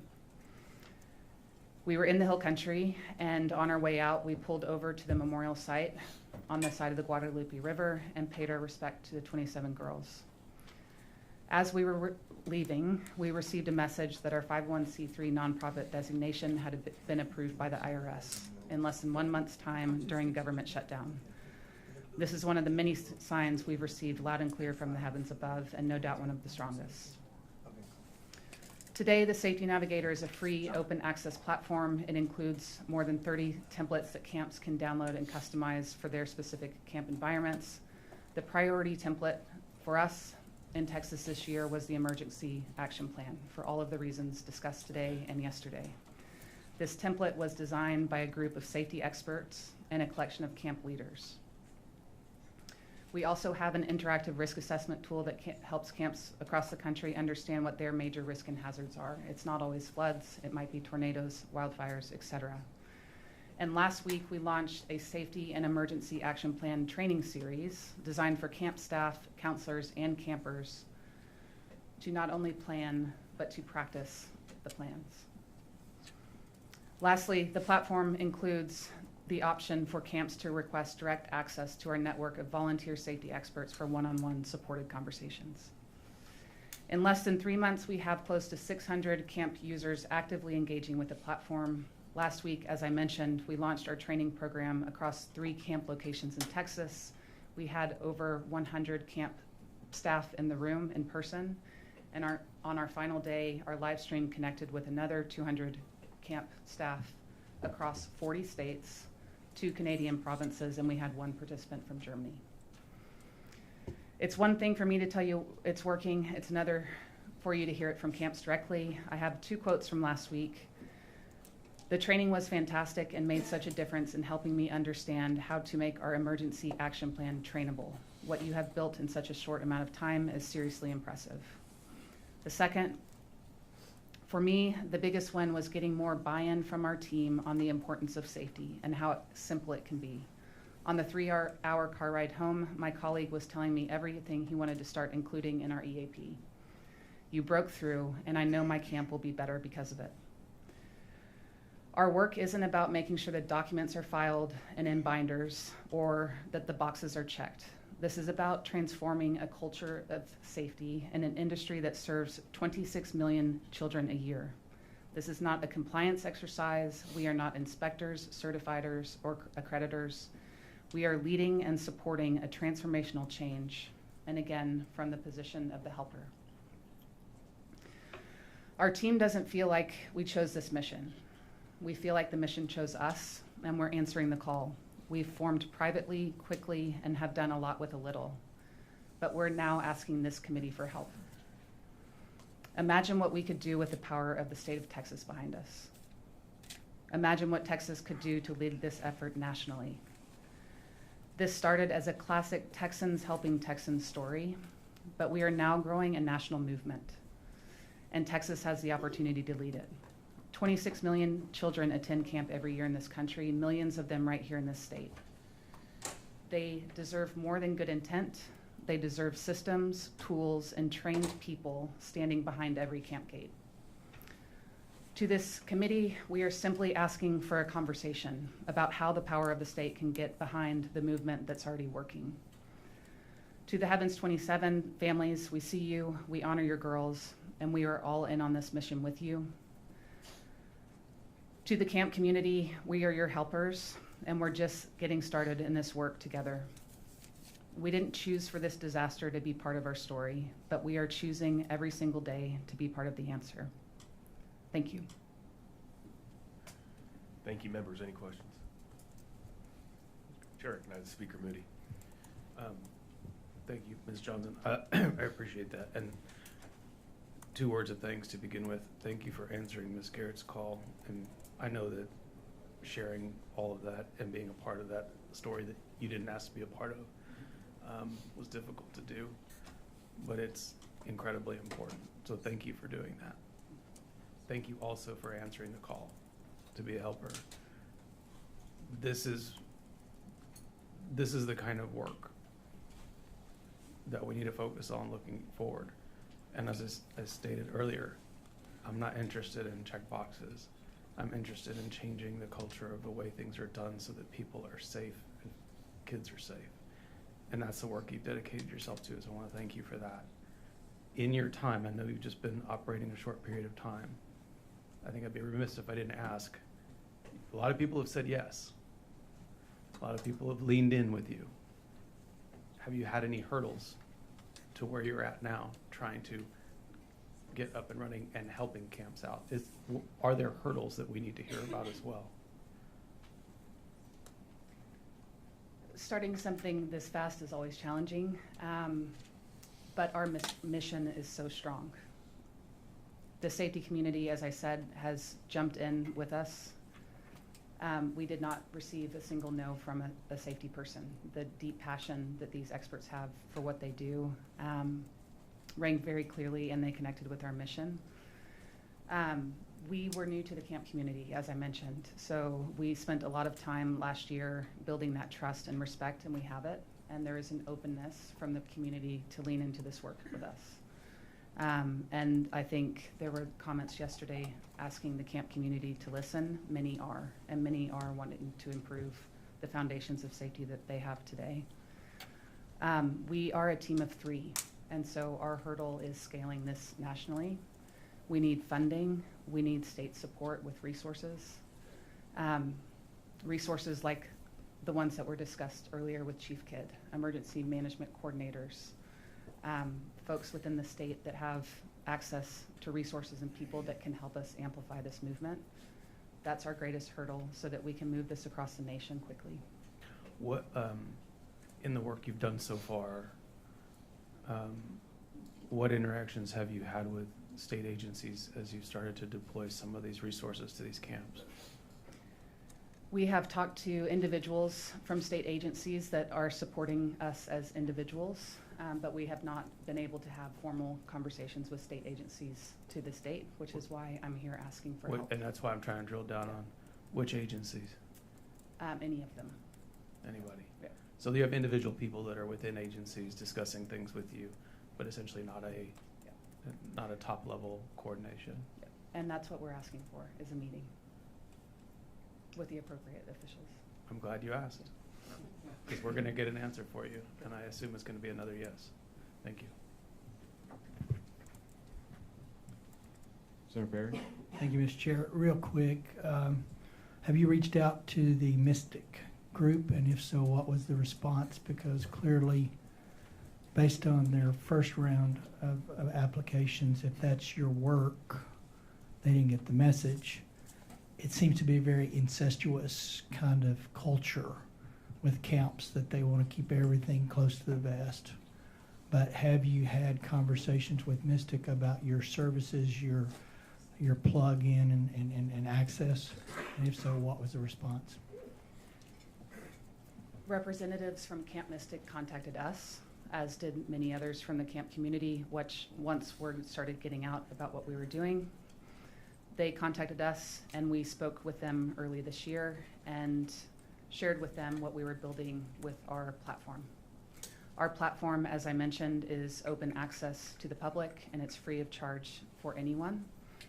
What we told the Mystic representatives in that meeting was that they, as everybody else, have access to the platform, but due to open investigations and active litigations, we could not provide any direct support beyond what is available on the platform. So to be clear, your platform would have been a help, though, in filling out the new requirements of the Heavens 27 bill. There are templates like emergency action plans that are available on the platform that anyone can download and use to be submitted. Thank you. Members, any other questions? All right. Thank you, Ms. Johnson. Right. Well, I've got one quick statement real quick. I just want to echo Speaker Moody's statements, and we're here to help you on your missions. Do not hesitate to reach out and ask. Thank you. Senator Menendez. Thank you, Mr. Chairman. Ms. Johnson, first of all, thank you for, I was just looking on your LinkedIn. It appears that you've given up your corporate career, successful career, to do this work. That's correct. The Safety Navigator, free safety platform built specifically for youth camps. One of the things that, and I'm I'm fairly confident that you'll have that meeting that you're looking for with state agencies. But I think too that maybe you could help us with maybe minimum standards in terms of what it would look like. We need to revisit possibly how they verify certain things. We've found out that certain things in the inspection process, and I'm not sure where the breakdown was. I thought Representative Gomez did an incredible job of highlighting the lack of capacity to nail down who was responsible. Was it because it was not under perjury that Mr. Edward Eastland signed the document, but we don't know where is this mysterious emergency plan that nobody can find. If they did do drills, how did they verify those drills? And so all of those things that we need to find. And so I think, look forward to working with your group. And so I appreciate the fact that it's free of charge, and so it can be for any kind of camp. It doesn't have to be a summer camp. It can be after-school camp, inter-city camp, anything to that effect, correct? That's correct. Okay, thank you. Thank you very much. Thank you, Mr. Chairman.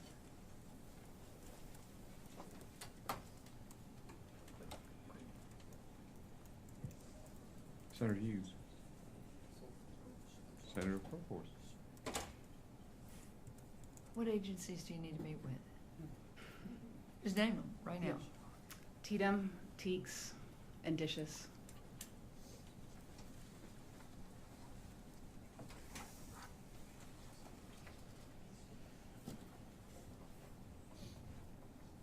And one more question. How do you fund yourself? We are a nonprofit organization. We have successfully raised close to $250,000 since December. We have an active raise now to get the funds that we need to sustain this and scale this. But funding would definitely be another hurdle, one that we're working on now. And follow up, TDM, Teeks, and Dishes all at the same time or separately? Separately for separate reasons. Okay, great. It'll happen. All right, thank you, Mrs. Johnson. All right, Mr. Cordell, please proceed. Afternoon, my name is Fletcher Cordell. My daughter Olivia was at Camp Mystic in the hangout cabin on July 4th.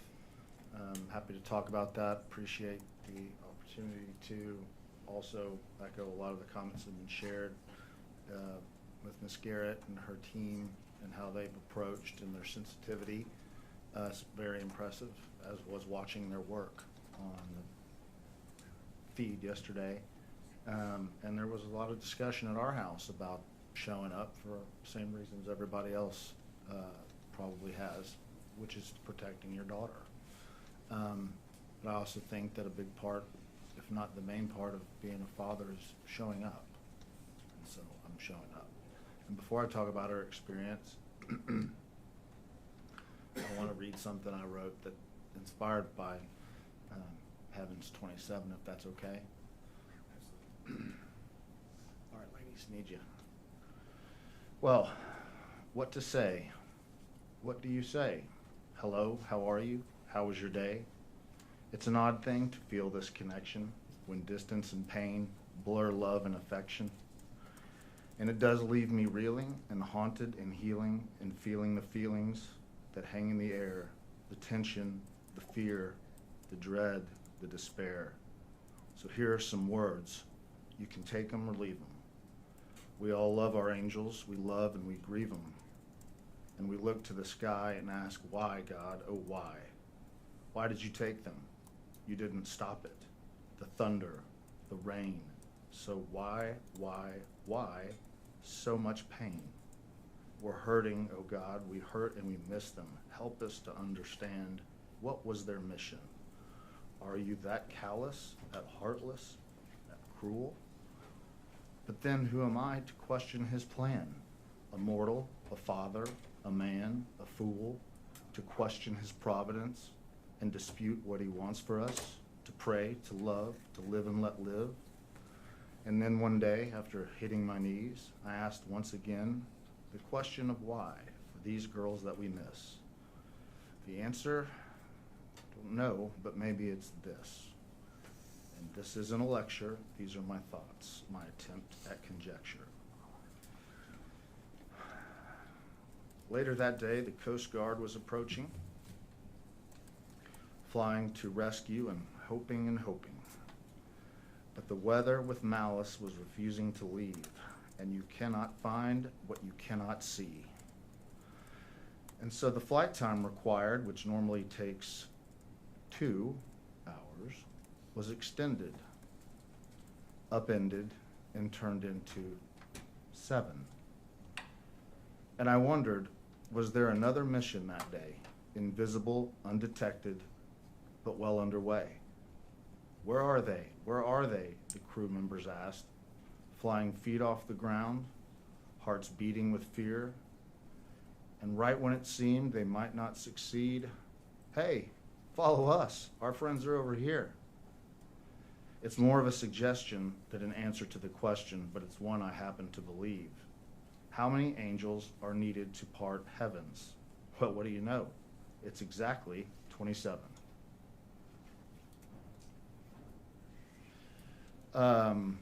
I never asked Olivia directly when we picked her up from the reunification center, and we were driving to my sister's house in Austin to spend the night.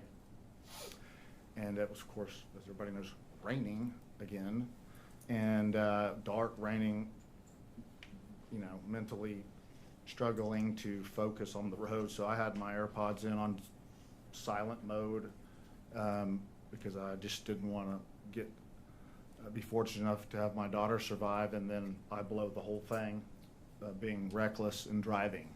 So I couldn't hear the conversation in the back of the car, which was my wife and my sister and Olivia. And so I learned later, you know, there was obviously a few questions and answers that were exchanged back there. But my job was my job right then, which was to get us wherever we were going safely. And then in the days that followed, I didn't ask her either, because I knew that the time would come. And I also never wanted or want her to confuse her dad with an inquisitor. And I didn't want her to think that I confused her as a survivor, not Olivia. I have my story, she has hers. They merge at some point, but daughter and dad first. As long as that's in place, we can handle the survivor, parent of survivor thing together, however she needs.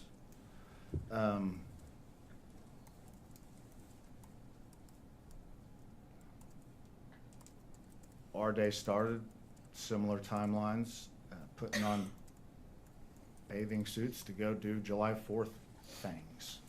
And the texts start coming in, and like a lot of things, they're meant well. People get in, hey, have you, a lot of rain, glad everybody's okay. Oh, wait, they're not, just kind of, and then it crescendos into bathing suit off, load the car. About the time we got the email from Mystic, that was very brief and to the point and desperate. And that feeling of an institution, whether it's Mystic or a hospital or the Capitol, saying, help us. We are bad shape, and it outlined the situation, as you've probably heard. If your daughter was at Cypress, she's accounted for. If your daughter was at Senior Hill, which is in Guadalupe but up, she's accounted for. And then, didn't name the flats, didn't have to. Just said, if you have heard from us this morning, then you know that she is not accounted for. And if you haven't, then she is. So we got in the car to leave, and even reading that letter, it was just so mind-blowing for a lot of different reasons. I mean, going from getting ready to go to the pool to, what do you mean? Flood, washed away. Saw the same picture. And realized this is not just a problem, this is biblical, literally. Read the Bible many times as you want. That ain't in the playbook. So we get in the car to head south, to head to the hill country. Didn't know where at that point yet. I can't remember the exact time the reunification stuff came through. Maybe that was like 2 or something o'clock. So about 11:30, we load up. I ran back inside. I forgot my phone charger.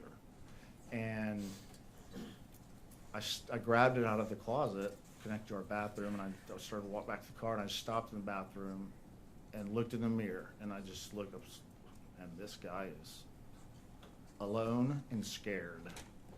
And how am I going to do this? Meaning, show up, get in the car, drive, be strong. And so I got on my hands, I got on my knees on the floor mat, put my elbows on the vanity, and prayed. And the first prayer was, "Thy will be done, not mine," because I knew that would help me execute if I could turn the outcome over.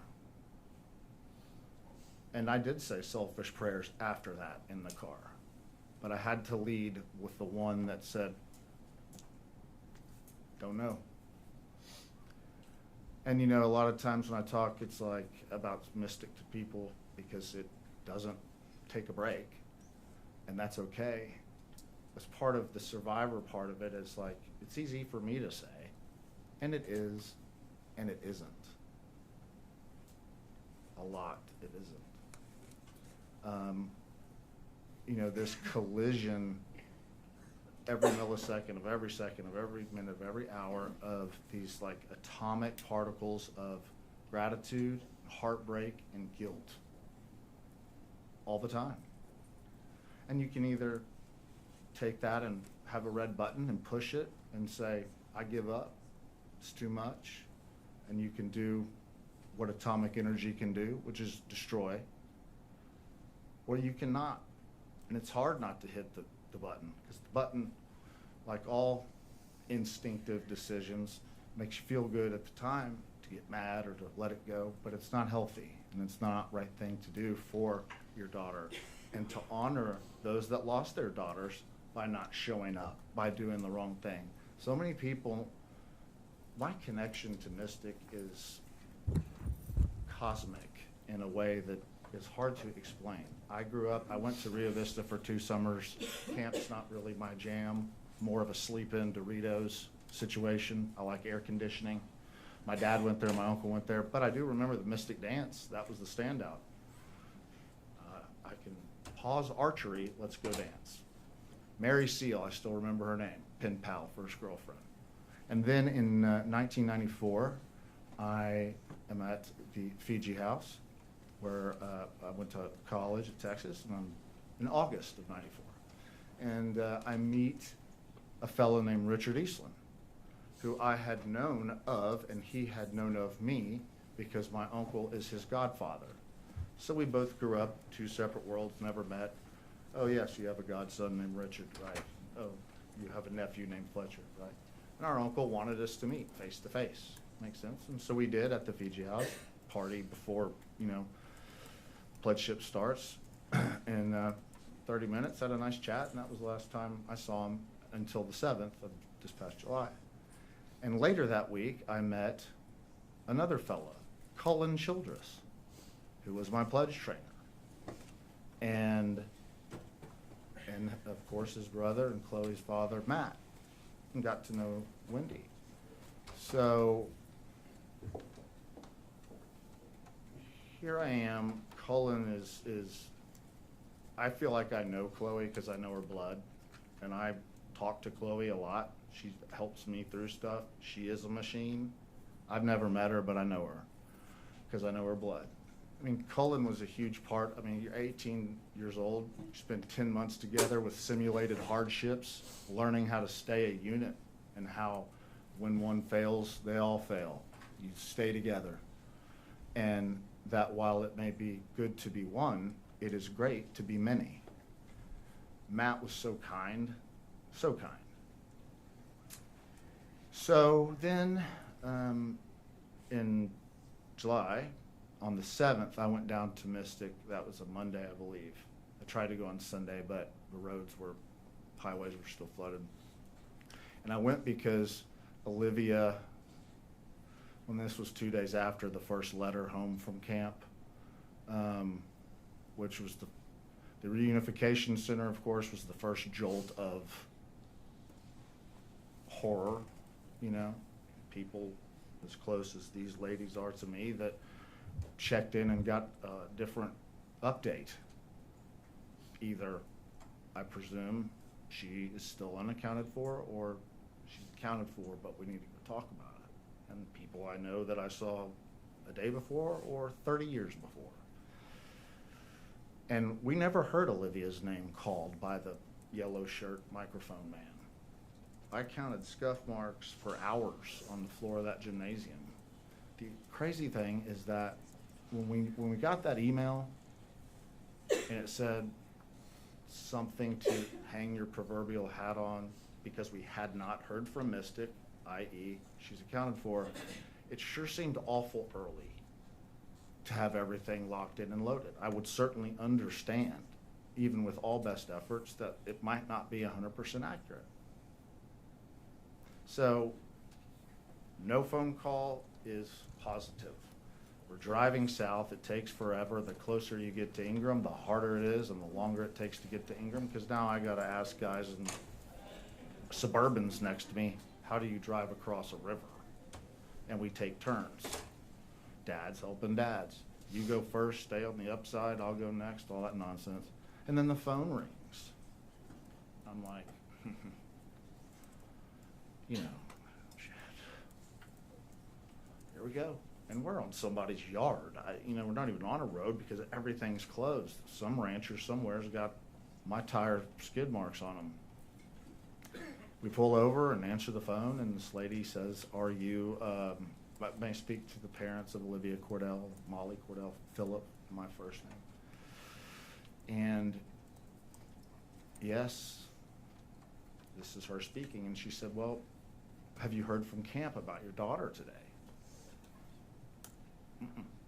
Don't want to. And she said, well, I just want to let you know she's standing right here next to me. And we said, can we talk to her? She said, yeah. She gave us the phone. And it's the only time in my life with any of my children where when we talked on the phone, it did not sound like her. I don't know if it was the stress in our ears or in her voice, but it's the only time I've ever said, Olivia Cordell, like ours. I mean, just didn't sound like her. And we went to the reunification, we sat there and never heard her name called. One time, when the roll call at reunification, the fellow was reading and says, got to an Olivia, but he was having trouble reading the last name because he was getting handwritten notes to read from. And so after about a couple decades, it felt like he got to the last name and it wasn't ours.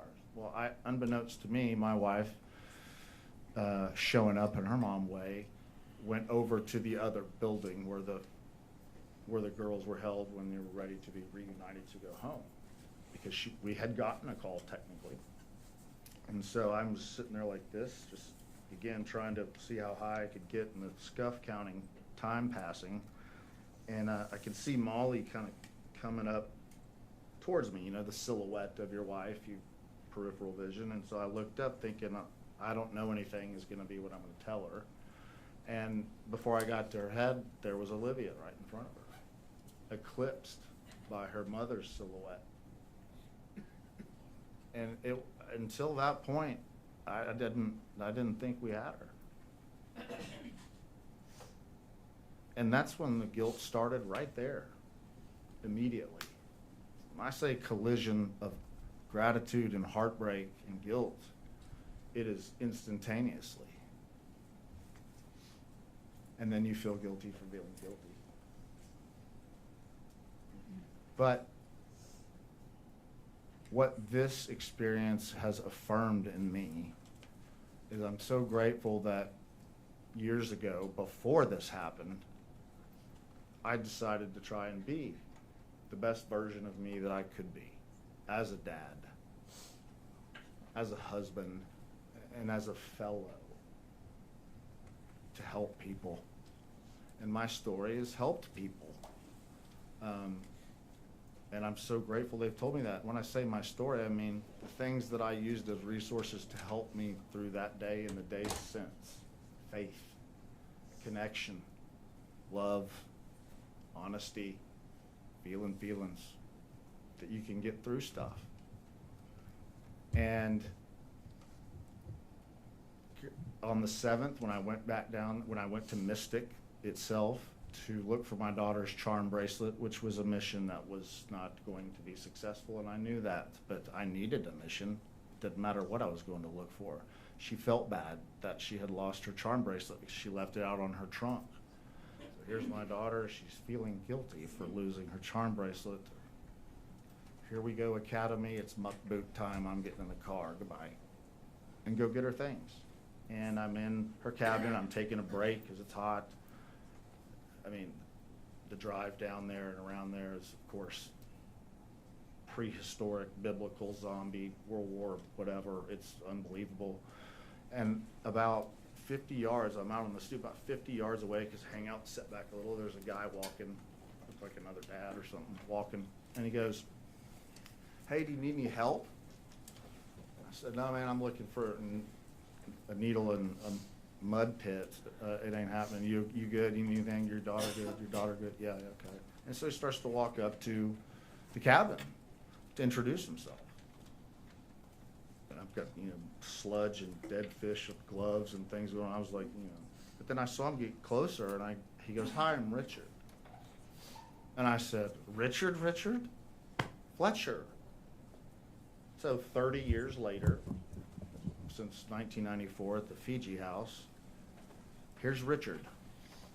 And he is walking along the camp that day with what's happened to him and his family, lost his dad and lost these girls. And he is approaching, at the point, strangers and say, "Can I get in the mud with you and help you with whatever it is you're doing?" And that says something about a man or any person. It sure stuck with me. And the questions when I ask myself about whether it's parents of Heaven's 27, the Eastlands, everybody in this room, and Edward Eastland in particular, who saved my daughter. There's 3 links in the survival chain for Olivia. Edward Eastland drove, I believe, his pickup truck down along the river to the cabins. I don't know how many visits he made. I just know that he got down there and my daughter sat on the wheel well of his pickup truck at 4 in the morning in a flood, and I believe he reversed, she told me reversed, a straight line all the way back to the main buildings. At 4 in the morning in the dark.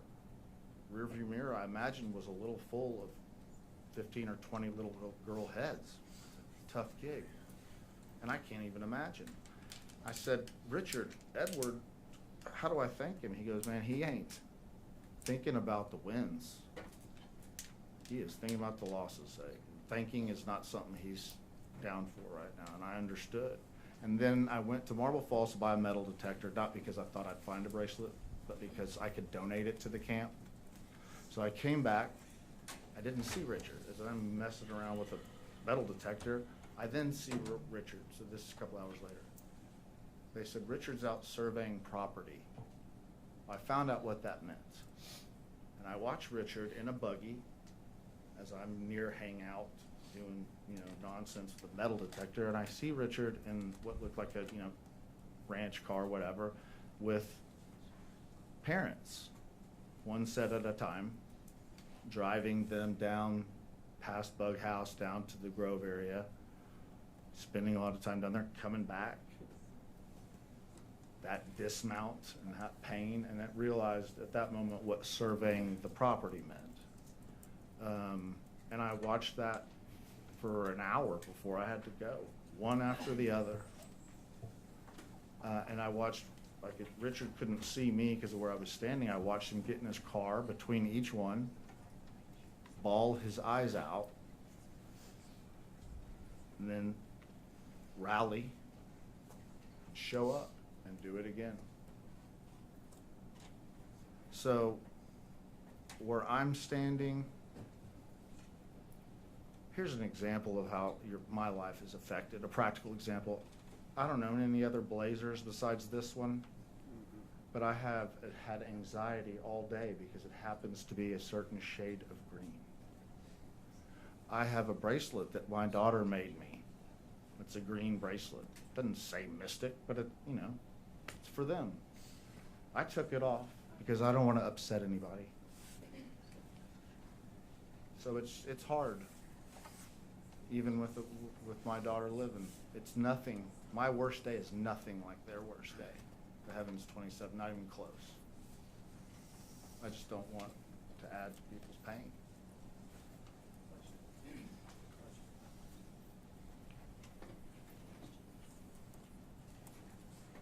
Thank you, Mr. Cordell. Appreciate your testimony. Members, any questions? Seeing none, thank you so much for being here. Members, any questions? All right, Mrs. Hoffman, please proceed. Thank you. I don't have a nameplate, so my name is Catherine Hoffman. There may have been a little miscommunication, but my name is Catherine Hoffman. I am here on behalf of my daughter, who was in the Twins 1 cabin at Camp Mystic on the night of July the 3rd and survived the flood. Thank you for having me here today. Over the last 9.5 months, I have begun each day with 2 overwhelming emotions. I feel absolute and utter gratitude that my daughter somehow survived that night, but it is always weighted with the heaviness that others did not. I offer my daughter's experience to shed light on the suffering of the survivors, while also very respectfully acknowledging that there is no greater loss than the death of a child. The following is a testimony of her story, the broad structure of which she told my husband and I on the night of July the 4th as we drove home from Ingram Elementary. Some of the details have emerged since that time, but they are all details that she has specifically recalled directly to me. She awoke following a startling boom of thunder sometime in the 3 o'clock hour on the morning of the 4th. Frogs hopping through ankle-deep water that covered the floor of the cabin as a soul counselor calmed 12 little girls with reassuring words and favorite stuffies. The water continued to rise. Girls moved from single beds and lower bunks and crowded in on 3 top bunks, one of which was my daughter's. Perched on the higher beds, water spouting through holes in the wall, 12 girls yelled for help. They were trapped. The green screen door forced closed by the pressure of the water pushing across the porch. The girls continued to shout, though this time my daughter counted down 3, 2, 1 to give a signal for the girls to scream in unison. She thought, maybe they can't hear us over the roar of the water, and if we shout together, we will be louder. Still, they were locked in. Even if help came, they could not escape until the water pressure equalized and the door opened. The cold water inched up toward the ceiling of the cabin and the airspace closed in. The bed started to tip, and her counselor signaled it was time to leave. My daughter navigated through murky water, over a number of floating trunks, and through bed frames, finally swimming underwater through the door which, with the water higher, could now open. She bumped her head on the top of the wood frame as she exited and grabbed onto one of the stone porch pillars outside of the Twins 1 door. When she looked back at the door from the pillar, it was closed. The current was strong, and she lost her grip and was swept away into the darkness. She screamed, and after taking water into her lungs, she knew she had to swim. She did not fight the current. She recalled later, "Mommy, the current was a 10 out of 10, and when it would go down to a 9 out of 10, I would do my biggest stroke." She could see very faint lights that showed the cabins and navigated her way to a square stone pillar on the porch of Tumble Inn. She grabbed onto the pillar, the water pushing at her back. She maneuvered her body to the leeward side of the pillar, which, by the way, I did not know what the leeward side meant. She recalled this on July the 4th, and I had to ask my daughter, what is the leeward side? And she told me she learned it in school. Sheltered from the current that heaved trunks and mattresses against the opposite side. She could hear someone screaming from a tree and would scream back, but it was difficult to communicate. More than just say help. A truck with its lights oriented toward the cabins rested against a nearby tree and gave a bit of light.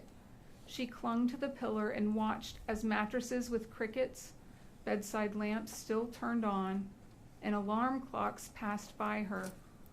The water continued to rise. She scooted up the column until her chin scraped against the sharp edges of the top of the cement pillar, her head bumping up against the roof.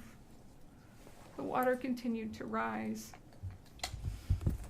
As she recounted on the night of July 4th, "Mommy, when the water reached my neck, I thought I was going to die. I thought of my best friends at school and corgis so I could die a good death." Thankfully, she managed to hold on until the water receded.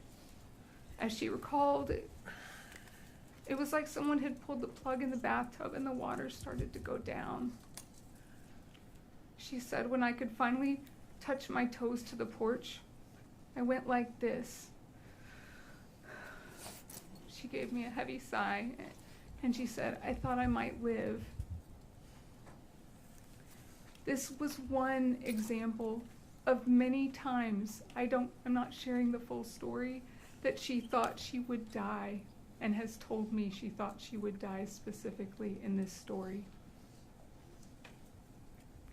My daughter carries tough memories with her. Often in the late evening, when the burden of these memories becomes too much, the weight of the thoughts spills out. "Mommy, she was just a few trunks behind me. I should have saved her. I should be dead instead. It was my fault." And in the shock at her words, I pause. I take a breath, and then I reply, faking the calm for the sake of my daughter. "You did the right thing. Children are not supposed to save other children. You were all trying to survive in the water, and it was not your responsibility as an 8-year-old to save others." Her questions continue. Then whose responsibility was it? We called for help and no one came. Why didn't anyone call 911? Her questions are the ones that I have too. How do I answer? And on another night, "Mommy, we had a fire drill today at school. I don't think it is likely that we would have a fire, but I am really glad we practiced. I know exactly where to go and what to do." And after a pause, she asks,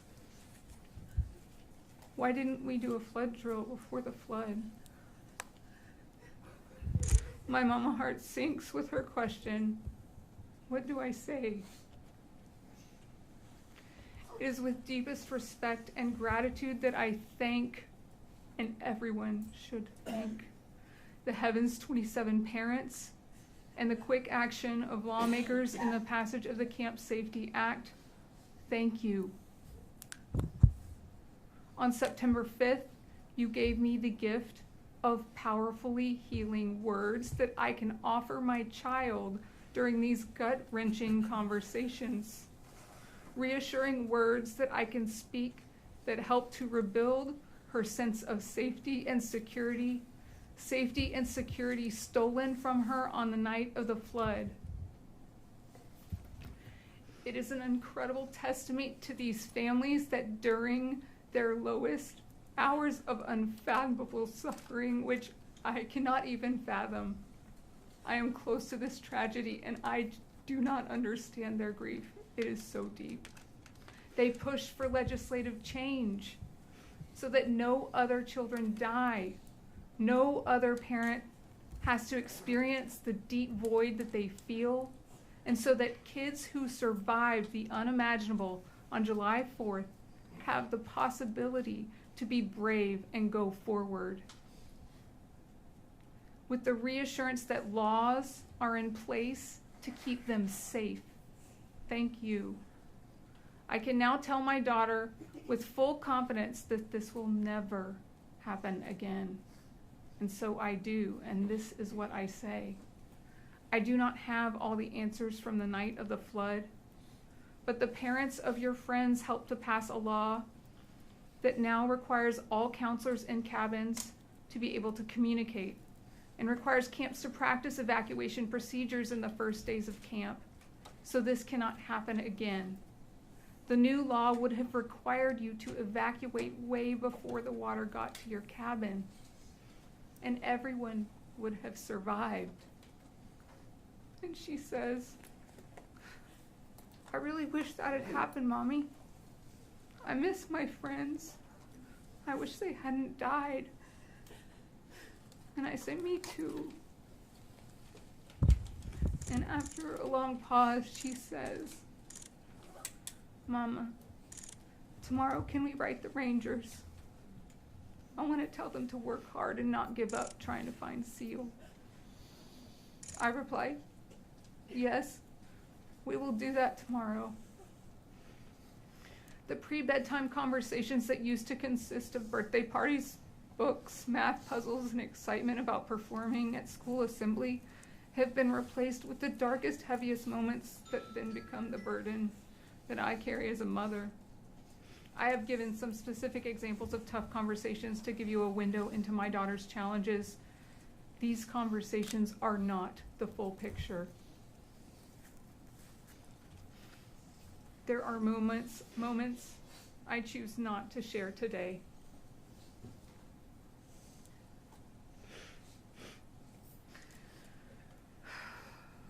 My daughter endured many points during her story that she thought she would die. She helplessly watched others struggle for their lives.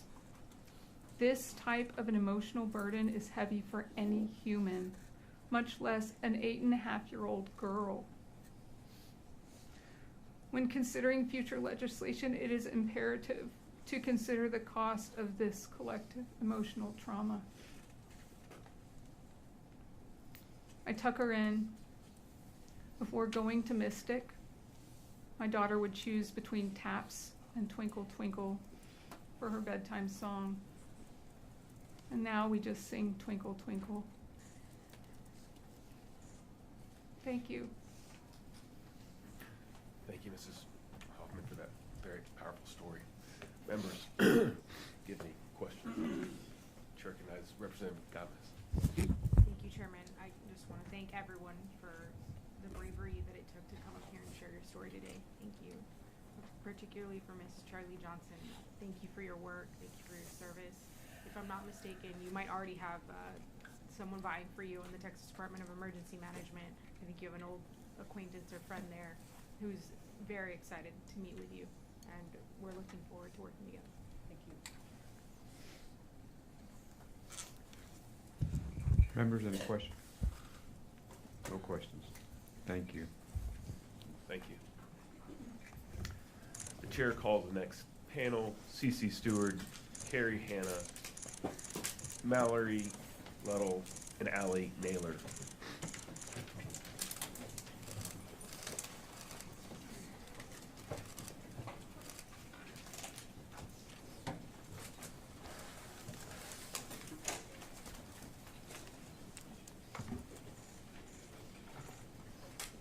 Sorry, it's Mallory Lytle.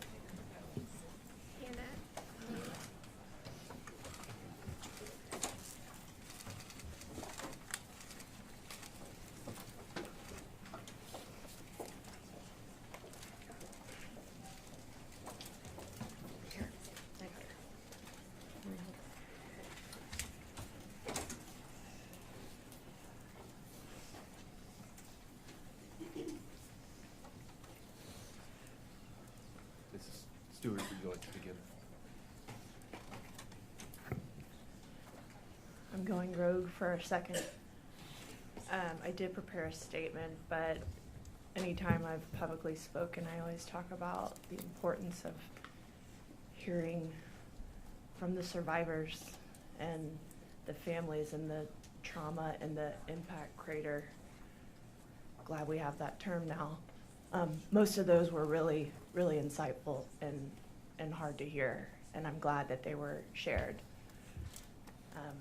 So thank y'all to the survivors who are speaking out in support of the trauma and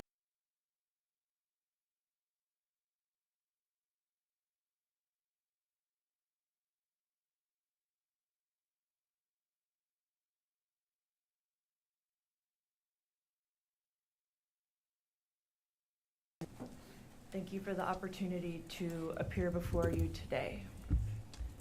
My testimony has changed a bit in light of what we heard from the Eastland family today. I haven't seen y'all yet, so thank you for making eye contact with me for the first time in almost 10 months. I thank you in advance for your indulgence. There's a lot to address. My name is Cece Stewart. I am here on the behalf of myself, my husband Will Stewart, and our youngest daughter Millie, who I would never succumb to an environment like this. But most of all, I'm here to speak for our oldest daughter, my precious Seal. I didn't even bring a photo today because I know that each of you know who she is, and you have seen this photo, and it continues. Tomorrow will mark 10 months since I hugged and held my 8-year-old daughter for the last time. 10 months since she spoke her last words to me. "Don't worry, Mommy, I'll be okay." But we all know she was not okay. No child in Bubble Inn, Twins 1, or Twins 2 could have been. The horrors that Seal and the other children and counselors endured that night, the darkness, the thrashing, the desperate fight for breath and survival, play on an endless loop in my mind. It is a place no mother should ever have to imagine, and yet one I cannot escape. Our family will always live in two halves, before July 4th and after. And in conversations with friends, I don't even have to say July 4th. It's before and after. Since I testified before you in September, I cannot believe that I am here again today with the same desperation I had over 7 months ago. Seal is still out there, somewhere in the ruin of that river, and our families are still pleading for answers and accountability. On April 20th, a week ago yesterday, the same day that each of you had your Camp Mystic site visit, I was also in Hunt, Texas. It was raining hard. A stark reminder, I hope, of the reason of why you were all out there. I stood along the banks of the river, calling out to my sweet baby spirit, asking her to help us bring her home. Yesterday, Inspector Garrett raised the issue of the lack of incident command in the first 24 hours, which certainly merits investigation and change. We know those first 24 hours, as Chief Nimkid said as well, and we all know, are the most important critical hours. That said, my family has only endured this purgatory because of the valiant and dedicated efforts of the state of Texas to find Seal. So I do want to thank each of you, Governor Abbott, Lieutenant Governor Patrick, Speaker Burrows, and especially NIMKID, and the Texas Rangers that have sacrificed so much over the last 10 years. Feels like it, but also not. Last 10 months. So, why are we here? We know a lot of why, but Camp Mystic was licensed by this state and entrusted by this state as a for-profit business whose business was taking care of and protecting our children. The Eastland family swore to you and our families that Camp Mystic was safe, prepared, and ready. And now, we all know that they lied to us. Up until today, when Representative Meyer, you pressed them for that answer. You had to explain multiple times what you were asking, but I'm glad that you finally got the answer. No, they were not prepared. So thank you for that. Those lies of safety, preparedness, and readiness caused the greatest mass casualty event involving children in the history of the state, more than Uvalde, more than Sandy Hook. The Eastlands admitted under oath that they abandoned my daughter. They abandoned all of our daughters. They left Seal with an impossible and unforgivable choice. Drown in her cabin or fight violent floodwaters in the dark in a blind, desperate effort to save herself. The Eastlands can blame no one but themselves for the planning, training, and equipment they chose not to invest in. You've heard plenty by now of the Eastlands' evacuation plan. The Eastlands cavalierly insist, hey, we had a plan, you just didn't like it. Well, excuse my language, but damn right we didn't like it. Their so-called plan killed our daughters. 7 inches of rain, 12 inches of rain, 4 inches of rain, it does not matter. Shelter in place was a death sentence camouflaged as safety. Dick Eastland enforced a culture of obedience so powerful that their staff, including the directors of the camp and his children, were afraid to assist helpless children if it meant defying Dick's orders. The titled director demands diligence, not deference to dad. The Eastlands operated on obedience, faith, and complacency, and called it a plan. They rolled the dice each year and waited for the river to prove them wrong. And ultimately, while our children waited for rescue that would never come, the family obligated to protect them was improvising, sleeping, or saving themselves. And still, none seemed to know where Richard was that night, but boy, was he an authority today. The Eastlands have proven themselves incapable of protecting children. They made decisions for themselves that they admittedly denied for everyone else. The Eastlands are trying to bully their way into a license to operate camp in just a few weeks. And they told you today that they will appeal and keep operating if you deny that license. The Eastlands claim Cypress Lake is higher, it's different, it's unconnected, it's safe, but it's the same ownership, the same leadership, the same staff, the same culture, the same poor judgment.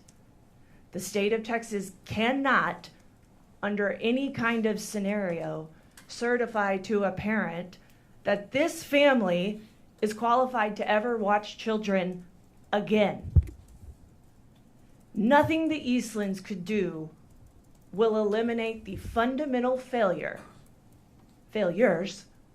that killed my daughter, the reckless and incompetent judgment of the Eastland family. You can install sirens, you can promise you will do better next time or do the next right thing, also a song from Frozen 2. You cannot install judgment. You cannot retrofit character. If the operators stop being fit, or possibly were never fit, the premise of any license collapses with them. The Eastland family could transfer this entire camp to the arid desert of Big Bend with nary a drop of water in sight, and it would not make a difference. No camp will be safe for any child as long as the Eastlands are associated with it. This committee may think it has no bearing on that decision, but you do, and you should. Dishes has asked you for your findings.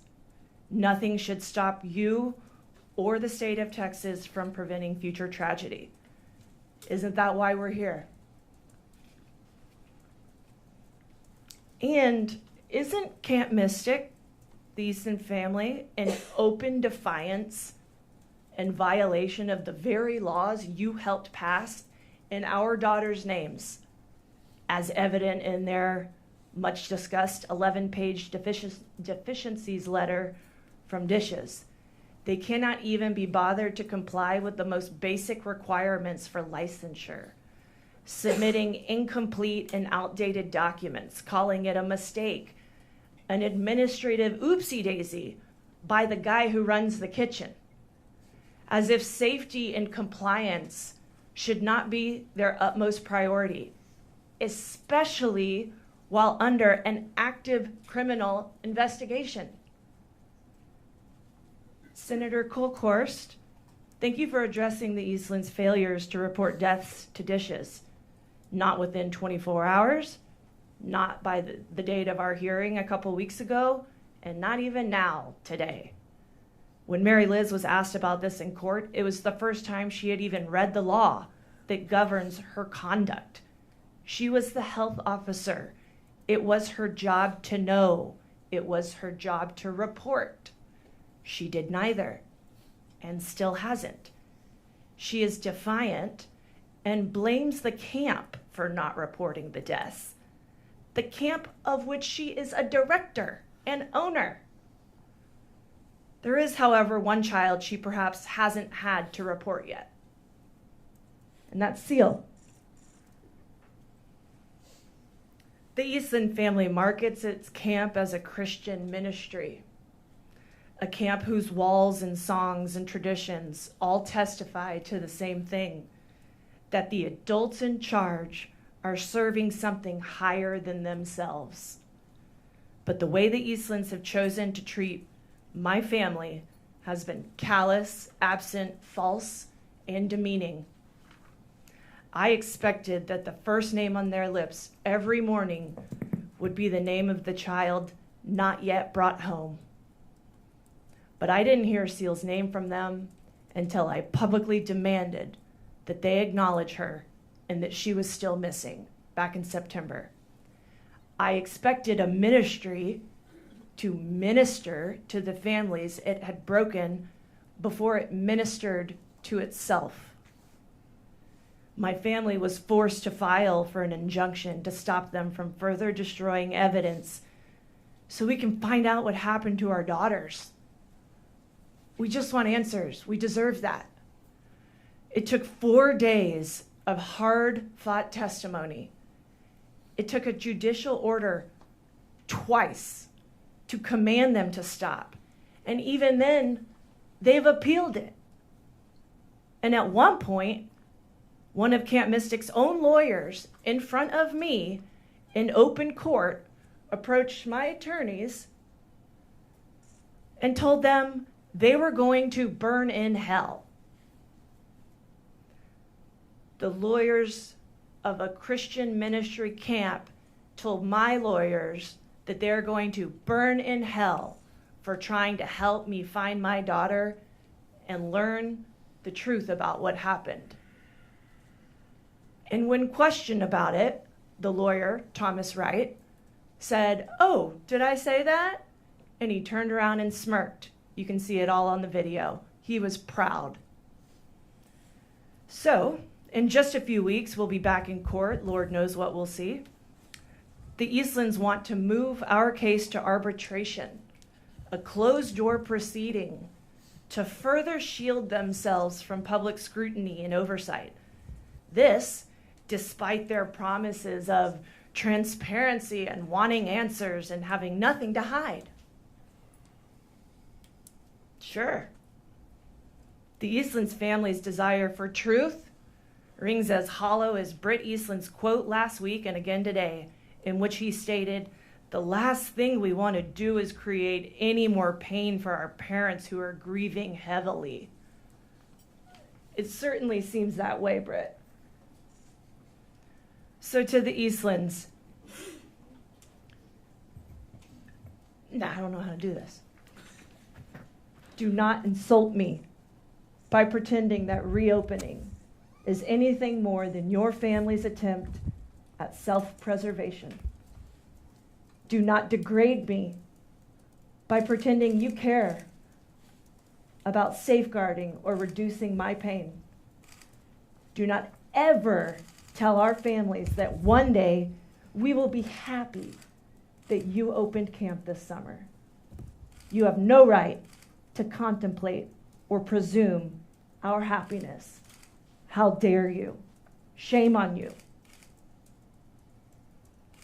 You stole our happiness on July 4th. I had to leave this chamber when I heard that, so I didn't scream out loud. They believe that invocations of faith and ministry will shield them from consequences. But when a camp's response to the death of 27 children is to reopen, rebrand, and raise money, that is not a ministry. It is a business. You heard them loud and clear. Despite your pleas for them to take a step back and reflect, learn, and heal, Britt Eastland defiantly told you that, God willing, they'll be able to open this summer and make $3 to $4 million by doing so. And apparently one day I'll thank him for it. Off script also. Considering the camper to counselor ratio, I went to camp there 10 years and I was a counselor for 2 years. And I almost always had 3 counselors. And what never seemed to be asked or addressed is it's almost $8,000 to attend camp for 1 month. And if they pay a counselor $1,000, well, let's just get another $8,000 in the pocket instead of paying a counselor for $1,000. Even the youngest ones who need the most help, as admitted. That's my anecdote on that. So,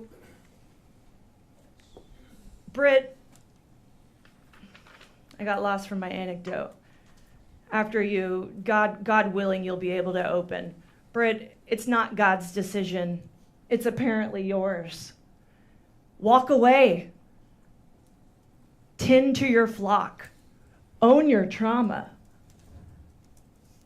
Your own family that is clearly broken. Cut the bleeding and stop the agony of our families.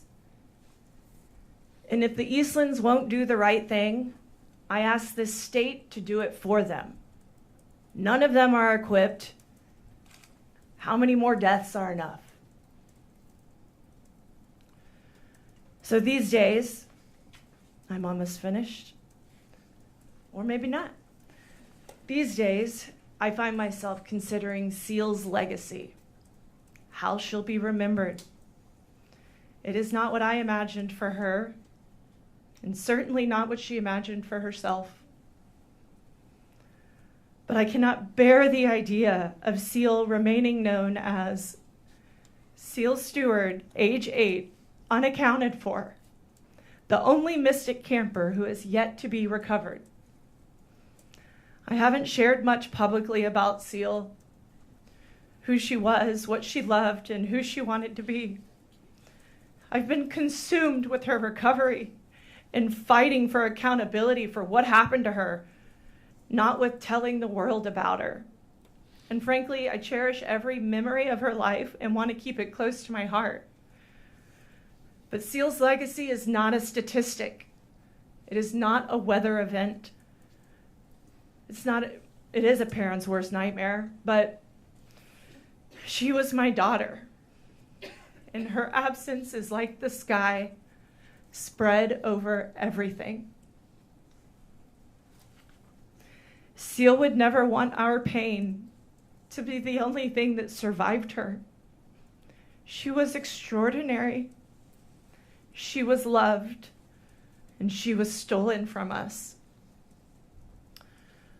A hummingbird's heart beats 1,000 times a minute, its wings flapping so fast that they hum and vibrate. Seal moved through the world like a hummingbird, quick and bright and nimble, always in motion and hard to pin down even when she was standing right in front of you.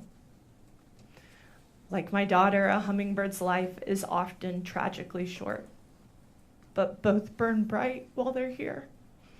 Full speed, full color, and far too brief. She was brave in the loud way that little girls are brave when they think nothing in the world can hurt them, because the adults who love them have promised them that nothing will. She was my twin, and not in the way that mothers sometimes mean. Something intrinsic in her was wired the same way in me. The same temperament, the same humor, the same lovable defiance. She felt things at high volume. She loved with the same ferocity. I recognized her the way you recognize your own reflection. My family and childhood friends delighted in hearing my parenting stories about Seal and how hard it was to parent myself. I will spend the rest of my life walking past mirrors and seeing the woman she should have been. And what was taken from us at Camp Mystic wasn't only her body, it was all of that motion, all the places she was still going to go, the whole long life she was owed. She was music, laughter, and play in our lives. That's what's missing from our home now. And the shape of that silence is agonizing. Neither a storm nor a river took her from us. The Eastland's complacency, hubris, and choices took her from her family, from her life, and from her future.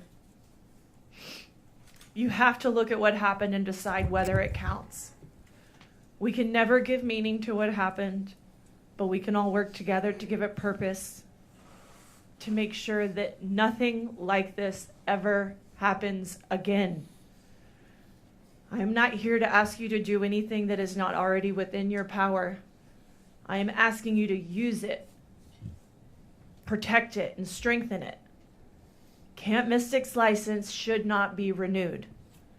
If a child dies at a Texas camp this summer, it will not be because we lack the information to prevent it. It will be because we did not act on it. You can't rely on the Eastland family. They are defiant and blame everyone, but account to no one. Clearly, this family will not walk away willingly. They think they are above the law. So we need the state of Texas to make a decision we need the state of Texas to make a decision. We need the state of Texas to make a decision the Eastlands refuse to make. We must get this right. This time, now. Thank you. Thank you, Mrs. Stewart. Incredibly powerful. powerful, and we, the state of Texas, will not rest until we find SEAL for you and your family. Members, questions? Chair recognizes Representative Gomez. Thank you, Mr. Chair. Ms. Stewart, I'm so sorry for your loss. To everyone on this dais, I'm so sorry. I thank you for your bravery in that. You mentioned something that I hadn't heard before. Is you're stating that Camp Mystic is asking to push these issues into arbitration? They're alleging there's a mandatory arbitration clause in this? Yes, I believe that's the week of the 13th and 14th of May, a mere 2 weeks before their first session to start. I'm so sorry that you're continuing to go through this. I'm appalled. I don't believe that was the purpose of arbitration or the intent ever to allow that to happen. I don't believe it would serve the public interest or the welfare of the future camp attendees in the state of Texas to hinder and prevent this information from coming to light. So thank you for letting us know about that. That's something that we can definitely commit ourselves to looking into. That'd be great. And to add to that, we have sat through counting today, 5 days of testimony. Each day, I think, can't get worse than that. Yet each day, it is worse. I have no idea what else they want to hide, other than what they haven't told us. But it's clearly necessary and a public interest, like you said, that we get all the facts, the information, so we can prevent anything like this happening again. So thank you for your support in that. Members, any questions? No questions. Chair. Thank you, Mrs. Stewart. I appreciate all of y'all's bravery in being here, telling your story. We all know how incredibly tough this is. Y'all are so strong. It's just amazing to me, for sure. All right, Mrs. Hannah, please proceed. Thank you for taking the time to be here yesterday and today. We appreciate you listening to us, and we are grateful to Ms. Garrett and her team for trusting us here. My name is Carrie Hannah, and I'm here on behalf of my husband, Doug, and our 3 daughters, Hadley, Harper, and Hunter, and all of our 27 families. Our beautiful, magical, and brilliant daughter, Hadley, was not even 8.5 years old when she died on July 4th. She was a gentle soul who was a friend to everyone, and her heart was always bursting with kindness. She loved to give hugs, play with her sisters, friends, and cousins, and teach her friends gymnastics at recess. Hadley was the biggest ray of sunshine, always smiling, singing, dancing, or doing cartwheels as she went along her way. She lit up every room with her smile, her laughter, and her love, spreading her joy to those she met. Our angel, beautiful on the inside and out, observant, compassionate, caring, kind, silly, smart, full of love and life, a vibrant ray of light. Hadley was our family's biggest cheerleader and the glue that held us together. She was the hardest worker and always set out to accomplish her goals. But her future was stolen when she was left in her cabin due to complacency and neglect. Where was the duty of care? Now our family is shattered and forever changed. All of our lives are changed. Instead of properly mourning the loss of our beloved Hadley and trying to help our other 2 daughters grieve, we are here, fighting for answers and accountability, since we were given no information about that night or her death by Camp Mystic and the Eastlands. I was a Mystic camper and counselor for 14 years, starting in the summer of 1990. During my time at Mystic, I was War Canoe Stern, M-Girl, Cup Counselor, Tribe Coordinator, and an Ag Award winner, all extremely high honors. I say this to show you how deep my love for Mystic was. Some of my best friends are girls I met at Mystic over 30 years ago. I wanted nothing more than to be able to have girls and send them there each summer. The thought of them enjoying summers on the Guadalupe River, growing closer to God, making lifelong friends, learning new skills, being away from technology and the stress of the school year was a privilege I hope to give them. Last summer, our oldest daughter, Harper, was starting her 3rd year of camp in Jumble House. Hadley was in Twins 2 for her first summer. Harper was excited to show Hadley the ropes, and they often spent time throughout the year working on their activity schedule for when they arrived at camp. I was lucky enough to chaperone the Mystic Dallas bus on June 29th. I went to see Hadley at her cabin before I left for the airport to say goodbye. I don't remember if I gave her a hug or kiss. She seemed happy and I was relieved. Leading up to camp and even the night before she left, Hadley was worried about being away from me for a month. She was my mini-me and best friend. I promised her she would be safe and okay. I told her camp was the safest place she could be and she would make new friends and learn new skills. Words Dick echoed to me as I left camp that day. The last time I ever tucked my child into bed, I lied to her. She not only wasn't safe, but she died because of reckless action that came too late. Unfortunately, 5 days later, the camp of my dreams turned into a living nightmare I can't wake up from. Usually our imaginations are worse than the truth, but in this case, the truth is far worse than our imaginations. Hadley, Harper, and all the campers should have woken up on July 4th and celebrated the holiday with their friends. Instead, Hadley waited in her cabin for hours while the lightning and thunder boomed. It filled with water around her, and then she was sucked out of a window by the raging water.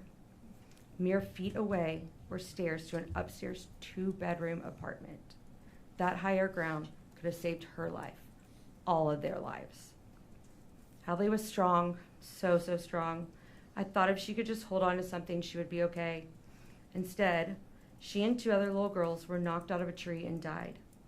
In total, 5 of the 12 girls from her cabin died. Unfortunately, the little details my husband and I know have been given to us by fellow 8-year-old survivors that have been brave beyond their years and ultimately should not be the ones providing us with this information.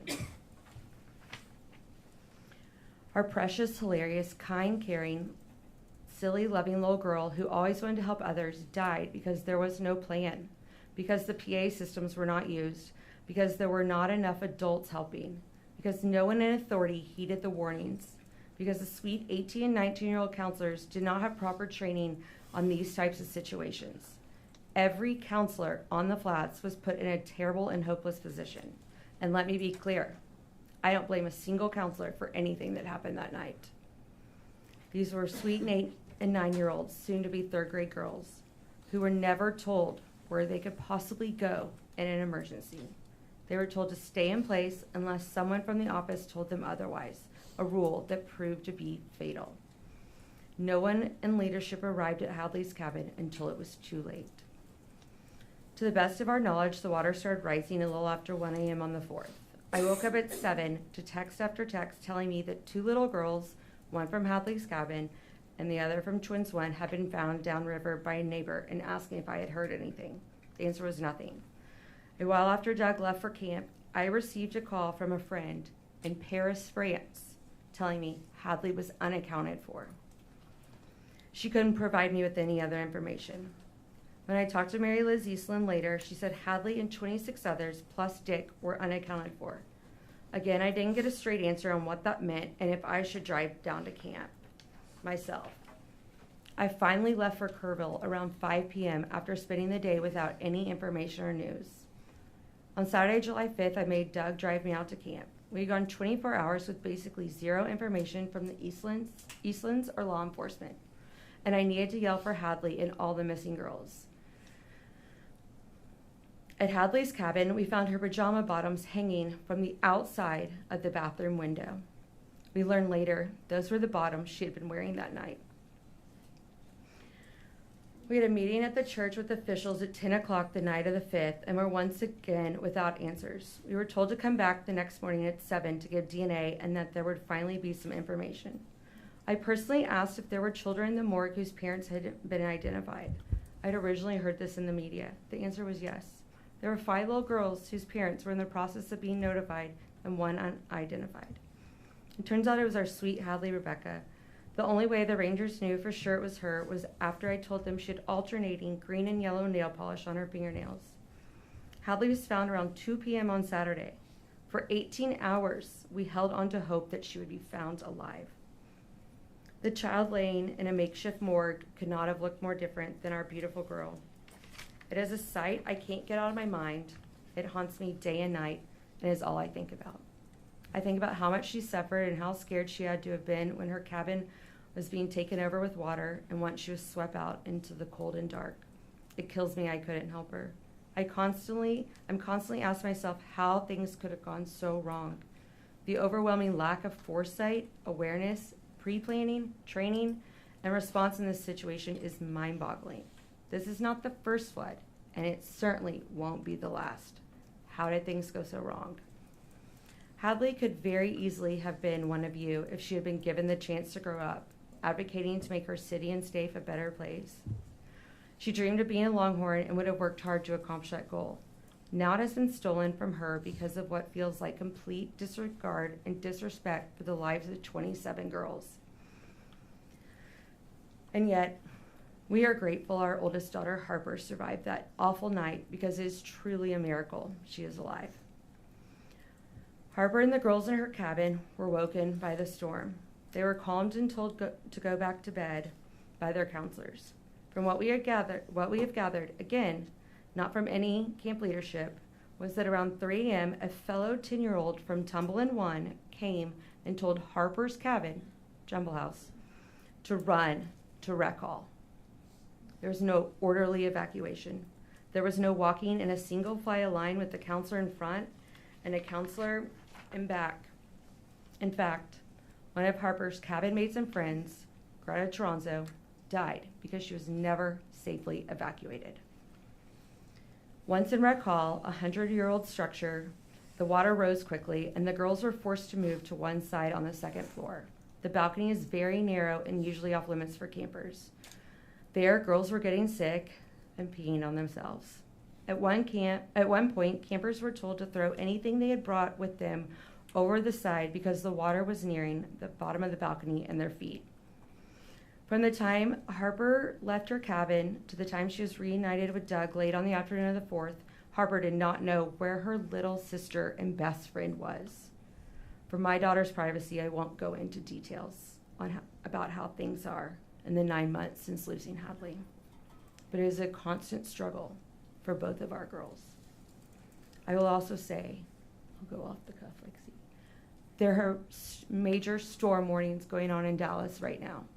And this whole day, I have been concerned about Harper and how she's handling this because she is terrified of weather. And her dad and I are here instead doing this instead of being with her. Between 1994 and 2005, the memory book shows 3 counselors in Twins 1, Twins 2, and Bubble Lynn. 2 of our own Heavens 27 moms were Bubble Lynn counselors as ETs, with at least 1 senior counselor. From 2013 to 2024, Twins 1, Twins 2, and Bubble Inn had 3 counselors in each cabin, except for 2020 when there were less campers, shorter terms, and 2 counselors. And in 2024 when Twins 1 and Twins 2 had 2 counselors. In 2013, Twins 2 even had 4 counselors, as did Bubble Inn in 2015. These 3 cabins usually had first-year counselors called ETs. ETs weren't supposed to be left alone in any cabin at night without a co-counselor. And there should be 3 counselors, 1 being an experienced counselor if there were 2 ETs in a cabin. As an ET, you are a new counselor and will be a freshman in college the following fall. ETs take a class with Tweety or Mary Liz throughout the term where they check in on how things are going in the cabin and do a devotional. I do not remember them receiving any extra training during orientation. I remember orientation mostly being about homesick campers, the tribe training rules, and lessons on how to hit a deer when you return from your night off. There was also a lot of talk on the rules and expectations when you had your days and night off. I don't remember safety talks. As tribe coordinator, from my recollection, I only had a walkie-talkie when I traveled between the 2 tribe hills. Our family mourns the loss of an amazing daughter, sister, granddaughter, niece, cousin, and friend. We mourn for the loss of camp friendships that never will be, not just for Hadley, but for her sisters and friends as well. Camp must be a place where parents can send their kids free from worrying about their safety and leadership while they are there. Campers, counselors, and every staff member should be trained in what to do in an emergency. We ask this of our daycares and our schools. Why are we not holding camps and leadership to these higher and safer standards. Finding the truth and being held accountable should matter more than the Eastland's desire to carry on. This camp should not matter more than the precious children who perished. Tradition and good memories do not trump the truth. Thank you. Thank you, Carrie. Members, any questions? Seeing none, thank you for being here. Members, any questions? Thank you for your testimony. Ms. Lytle, please proceed.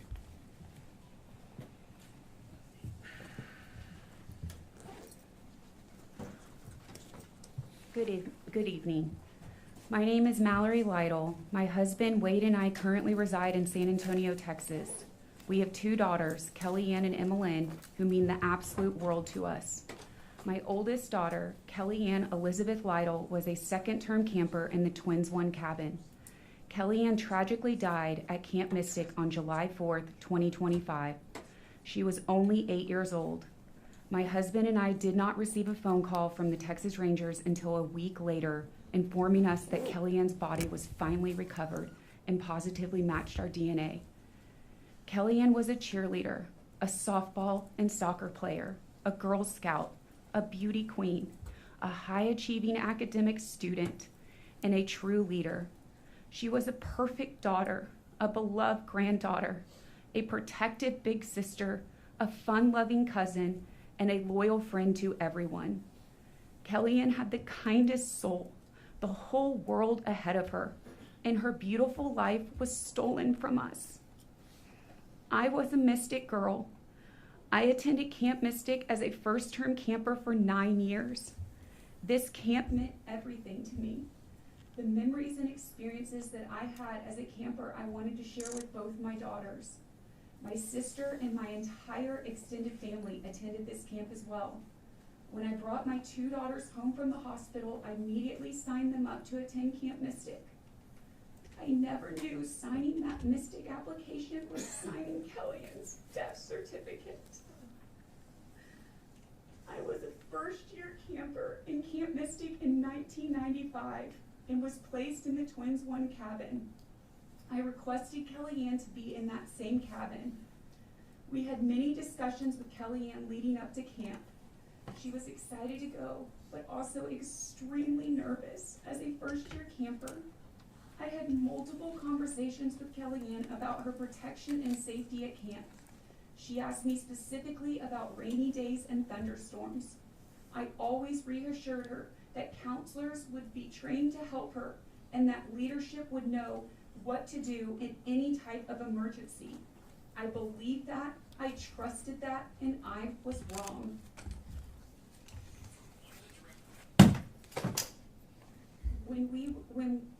We were thrilled when we received Kellyanne's cabin list to see that she would be in the same Twins 1 cabin that I started in. The cabin list that leadership mailed to parents prior to camp did not provide any information related to counselor assignments. I trusted and paid tuition to Camp Mystic to do their due diligence in creating a safe environment to protect my child at every level. They failed every camper, every counselor, and every family who trusted them. On June 29, 2025, my sister and I dropped our daughters off at Mystic together. As excited yet scared as Kellyanne was being a first-year camper, she got out of the car with a big smile on her face and told me, "I'm gonna do it." After saying our goodbyes, I got back in the car and my sister and I proceeded to pull up to the next station and saw Dick and Tweety Eastland. Dick called us by name and walked over to the car. I was overwhelmed with emotion and started crying and repeated, "Please watch over my baby. Please watch over my baby." Dick asked me, "What cabin?" I said, "Twins 1. It's Kellyanne." And then Dick said back to me, "We got her." Those words will haunt me for the rest of my life. Camp Mystic did not have her.